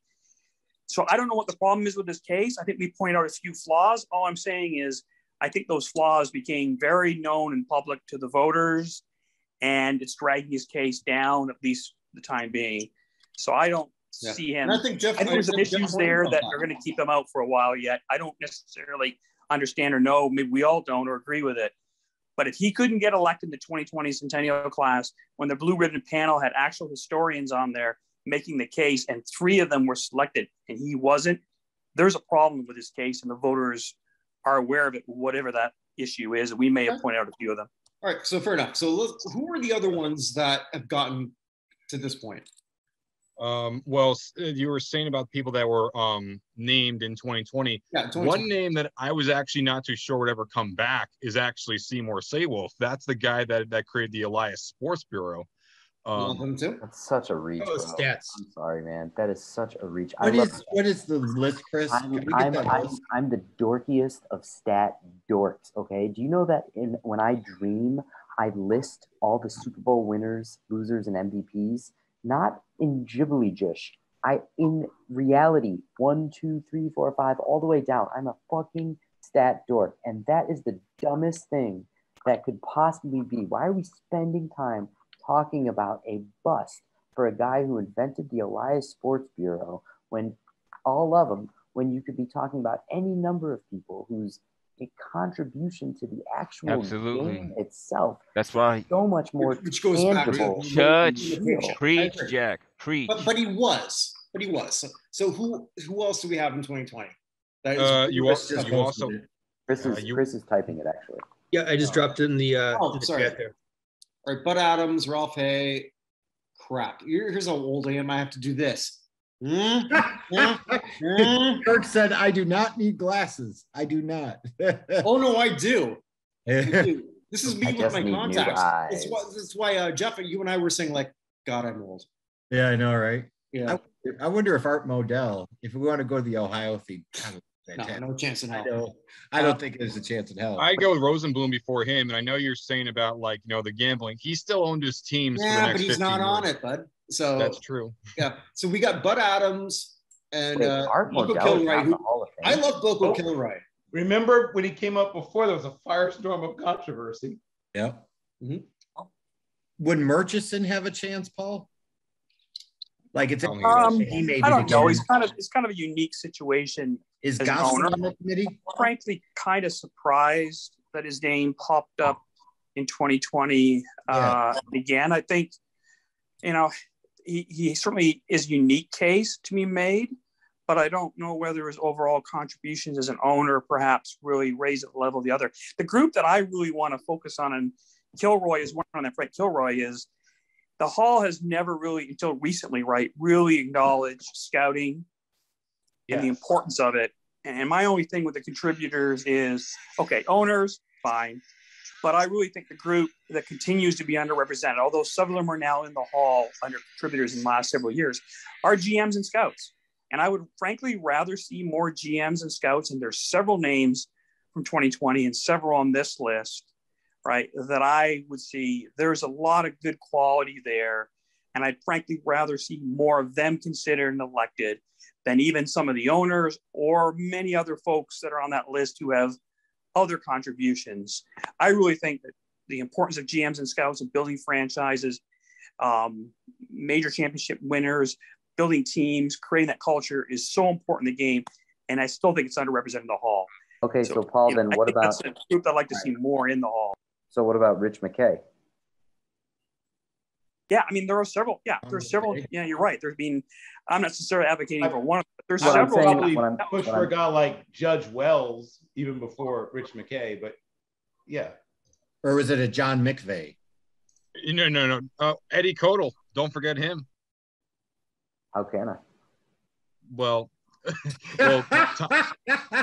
Jack bringing the noise and the funk tonight. Well, what the Packers and the Rams see, both of those teams were. Well, he played for the Packers and was a part of their front office, and then he spent time as the head talent evaluator for the Rams. That they had one of the best offenses in the early 50s, that's for sure. And he was also instrumental for reintegrating the league. And this group is so crazy. Look, these 29 people. My God. Yeah, it's a weird. You can't ask a question here. Do we know, and this is going to sound odd, but humor me for a second. Do we know the political bents or leanings of that committee specifically? Oh, they're generally. I would definitely tell you that. I don't think Kahersky's on there. I think he's probably more conservative considering he works for Outkick. But at the same time, not to be that kind of person, but as someone. How was it? Like conservative, liberal, moderate? Like probably more liberal, I assume, but at the same time, like very conservative in terms of actually getting things done.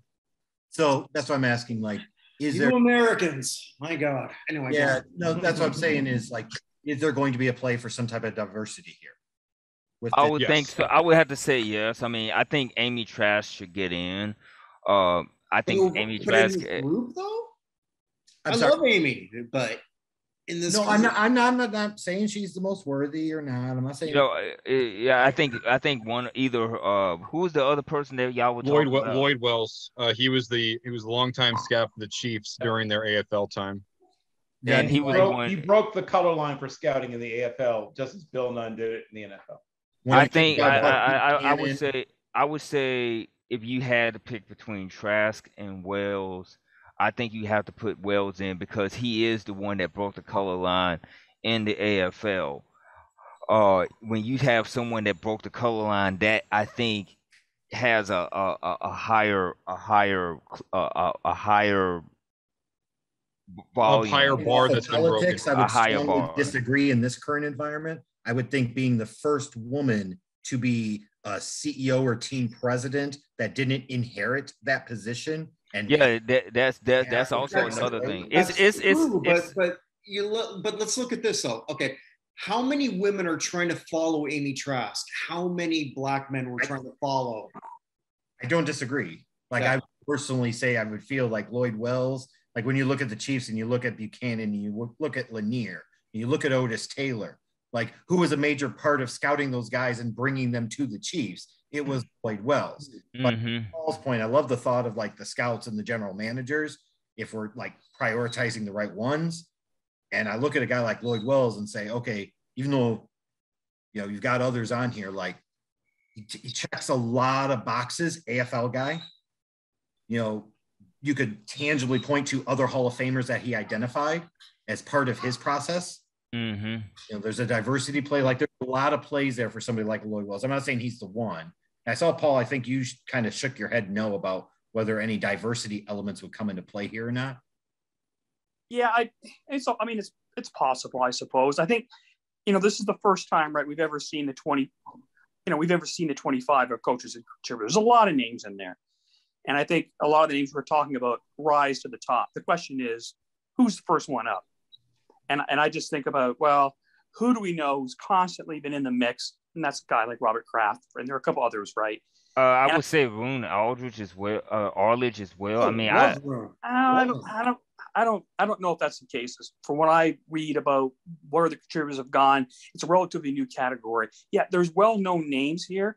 People can make cases for them. I'm just thinking this is the first, and as a combined, right? There's coaches and contributors. It makes it even harder. Yeah, this year it is. Just wrong, but I think you're going to see some obvious names. And the only thing I have to say about Amy Trask, and I understand her role, but feel free to look at the record of the then Oakland LA Raiders. Sure. When she was in that role. I think they had 3 winning seasons. Her contribution, yes, as a role model, as leading to other women getting in position in the NFL was fantastic. But what did she achieve? What did the team and the franchise achieve? I think that's a question. That is a very fair question to look at, because then you look at what Lloyd Wells did. I mean, look at what Lloyd Wells did. He scouted guys that ended up being Hall of Famers. Amy Trask, and I think I talked about this with somebody who was a Raiders fan. Towards the end, like after 2002, when the Raiders went to the Super Bowl, Al Davis just quit giving a fuck. He just quit giving a fuck. And I think the thing I ask is how much of what the Raiders went through with when Amy Trask was in charge, how much of it was on Amy Trask and how much of it was on Al Davis and the general manager, etc. I would say, yeah, I would probably more so Al Davis, but I do agree with you, Ryan. The fact that, as you know, and as Bill knows, we both work for Zenny Abraham. We both work for Zenny 62 Media. We cover news in Oakland. We cover the Raiders a lot. We talk about Amy Trask a lot. We've interviewed Amy Trask many times. Yep. We've interviewed Amy I'm going to a couple times with Amy Trask.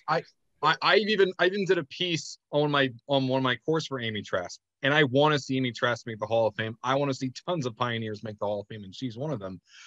But at the same time, even in this situation, as I would go Amy Trask here, if I were to compare between Wells and Trask, I would still go with Wells in this situation, mostly because Wells was the first ever Black scout in AFL history, and he was the one responsible for the dominance of the Chiefs during that entire run. And will the voters think, will that committee think the same though, Vinny? I don't disagree with the case that's being made. Like, to me, Lloyd Wells is a strong contender. But could the committee look at, like, even when you talk about the overturning of Roe v. Wade, like, we can't pretend like politics and sports don't mix. They always do all the time. I just want to point out, I had you bringing up politics first on my bingo card. But anyway. Yeah, I'm just trying to say, like, is there any part here that could play a role? As if Ken Anderson even says right here, it's right here, swear to God. It was a group of like six candidates. Yes, we have a group of 29. Well, 25. No, 29, no, 29 contributors. Oh, I'm sorry. Yeah, you're right. So, I mean, like, which has to be pared down to one at some point. But she would be technically the most unique one, right? And again, well, yeah, she's the only one that was. She was the only woman. That's. Yeah, I mean, she was the only woman to not being charged due on inheriting the team from a debt from like, you know, what you saw with the Fords, what you saw with the Browns. I can go with the early the toes before that. Violet Bidwell is an early example for me. Yeah, Violet Bidwell, and I think she presided over a champion. I think she was the first woman NFL owner to preside over a championship. Yeah, the year after Charles died, she took over and they won the championship. But then not too long afterwards, I think one of her kids took over not too long afterwards. There's just so many great people in this, and like Vin, you and I, we've talked about officials in this, and it's almost criminal that. And I'm not obviously as passionate as you are, Vinny, when it comes to this stuff with referees and officials in Halls of Fame. But I think we can all agree that in pro football, officiating means more than the other three sports combined.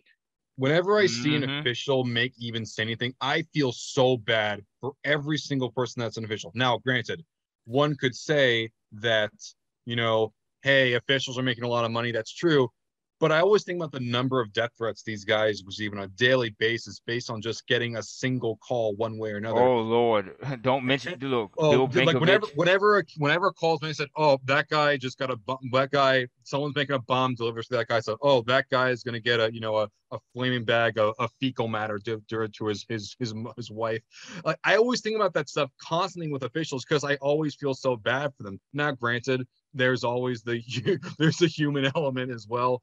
But like when I look at it, I don't see an official game in 2023. I mean, Art McNally's 96 and he just made it. But I would say when it comes to officials in general, whether it's, you know, Herbstreit or Seaman here or many other guys, I think like Dan Teehan's one of them, Ed Hockley, you know, you think of Hockley will get in eventually. Maybe, but I mentioned Teehan, I mentioned Ron Gibbs, I'm mentioning, you know, Burl Toller, I'm thinking of all these other great officials. There's many I want. Can we spend time to talk about something that matters for 2023? I'm sorry, I'm not trying to be mean here, but it's already midnight here. This matters. Oh, yeah. There's no official getting in. It took a 95-year-old Art McNally to get in this go round. Right. Sorry. Yeah. Just as long as Bill Vinkovich ass ain't in the Hall of Fame, that's fine. Because Bill Vinkovich. Well, he has no chance anyway because there's more officials that have a better chance than him. And I will just say. But Jeff's right, though. Jeff's right. I mean, like, realistically, this is going to be pared down to 12. I think anyone who got to the 2020 group is going to get to the next level. Kraft is getting in. Tell me I'm wrong.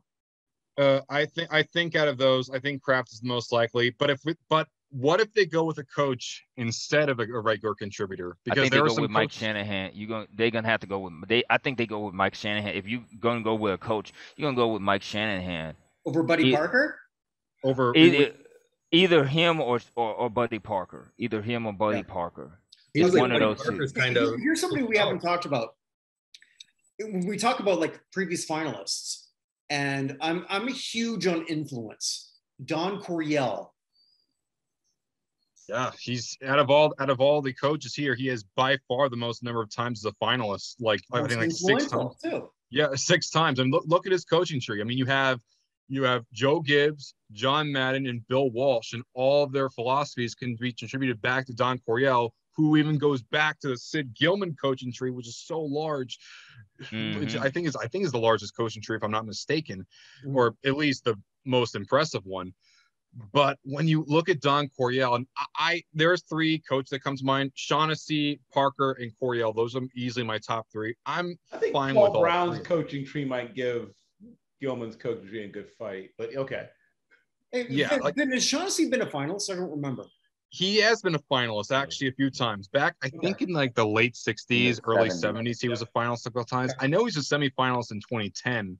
I know he was a semifinalist then, so he has actually gotten the rings. Now, granted, he hasn't been a finalist since that time, and he wasn't a finalist even in 2020. But he has been a semifinalist before, and here he is a semifinalist again. And there has been more of a push for him in the past. Unlike other pre-merger guys, he's been getting more momentum, which is him and Parker, which is actually kind of about the Coryell piece. Like here's where Coryell comes. I love Coryell, but we talk about like the accomplishments. You can talk about impact, and that's fine. But at the end of the day, your first and foremost goal is to win and lose games, is win and lose championships. And when I see, like, even say, like, if I compare Coryell's NFL coaching legacy to Dan Reeves took 2 different teams to a total of 4 Super Bowls. I know we're going to talk about all the Super Bowl games are kind of ugly, but he made it 4 different times. That's conference championships. 2 different teams too. Hold on. Coryell ain't got a damn one of those. Holmgren went to 3 Super Bowls with 2 different teams, won a Super Bowl in Green Bay.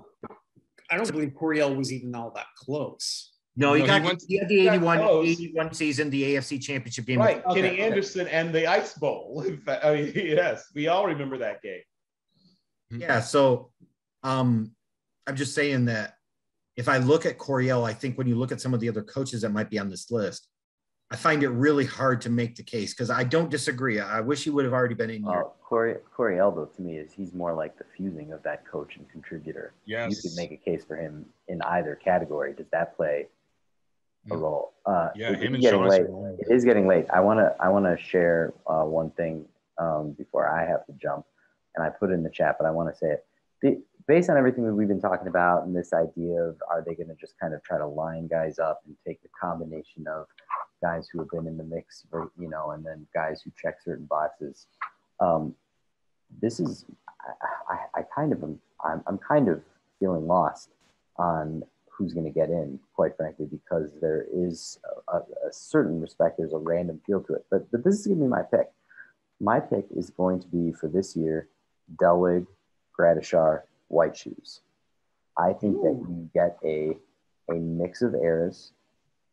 I think you get a mix of positions. I think you get a mix of teams. I think that it is relevant that, while we've been talking about who made the 2020 Centennial with Blue Ribbon or whatever it's called, who are these 20 senior finalists in 2020? Let's not forget that right around the same time, I guess the year before, was when they had the 100-year team. And Billy White Shoes Johnson made the 100-year team. So he's got a 100-year team. He's got 2 all-decade. So if we're looking at saying like, well, Everson Walls, he's a recent finalist as a modern era, Joe Jacoby, Roger Craig, or we're looking at the 2020 guys, looking at Delwig coming up. We haven't really talked about the fact that Billy White Shoes Johnson right now in this ballot has no competition at his position. We have a ton of Falcons. He's Falcons and Oilers. We've also talked about the Houston possibility with McLean. And I think that Delwig seems like a really good choice. And then I think everybody agrees that Gradishar is the person who has the most momentum behind him. So if you start with Gradishar, there's your defense, there's your Bronco, 1970s, some 1980s. And then, excuse me, what did I say there? In terms of their era, Gradishar more. You'd have White Shoes and Gradishar more so 1970s. You've got White Shoes 1970s and 1980s. You've got Delwig 1920s and 1930s. with White Shoes, you also have an opportunity for, I think Devin Hester has changed a lot of the conversation around whether or not returners belong in. And I've written Devin Hester based on the history of the voting. He's going to go in by 2027. So you could have, I don't think White Shoes paves the way for Hester, Jeff. I think Hester potentially has paved the way more so for White Shoes. And I think that you're going to see White Shoes get in. We know that he's got the backing of voters. He just got in on the Century team. He's a two-time all-decade guy. I agree with Tom. It's possible that Rick Upchurch was the better returner. But if we're just trying to handicap this, obviously the voters disagree. And for whatever reason, you can speculate. Is it the nickname? I don't know. But for whatever reason, White Shoes has the edge right now over Upchurch. So that's my pick right now. White Shoes, Gradishar, Delweg. I have no idea what's going to happen with the contributors and the coaches. I'll leave that to all of you, but that's my pick, those three. Okay. So I think we're done. Oh, go ahead. Jack, I honestly, I have the exact same three people. Yeah. I mean, listen, you've seen the background. You know I'm not leaving Delweg out of this. And Gradishar, everybody wants Gradishar.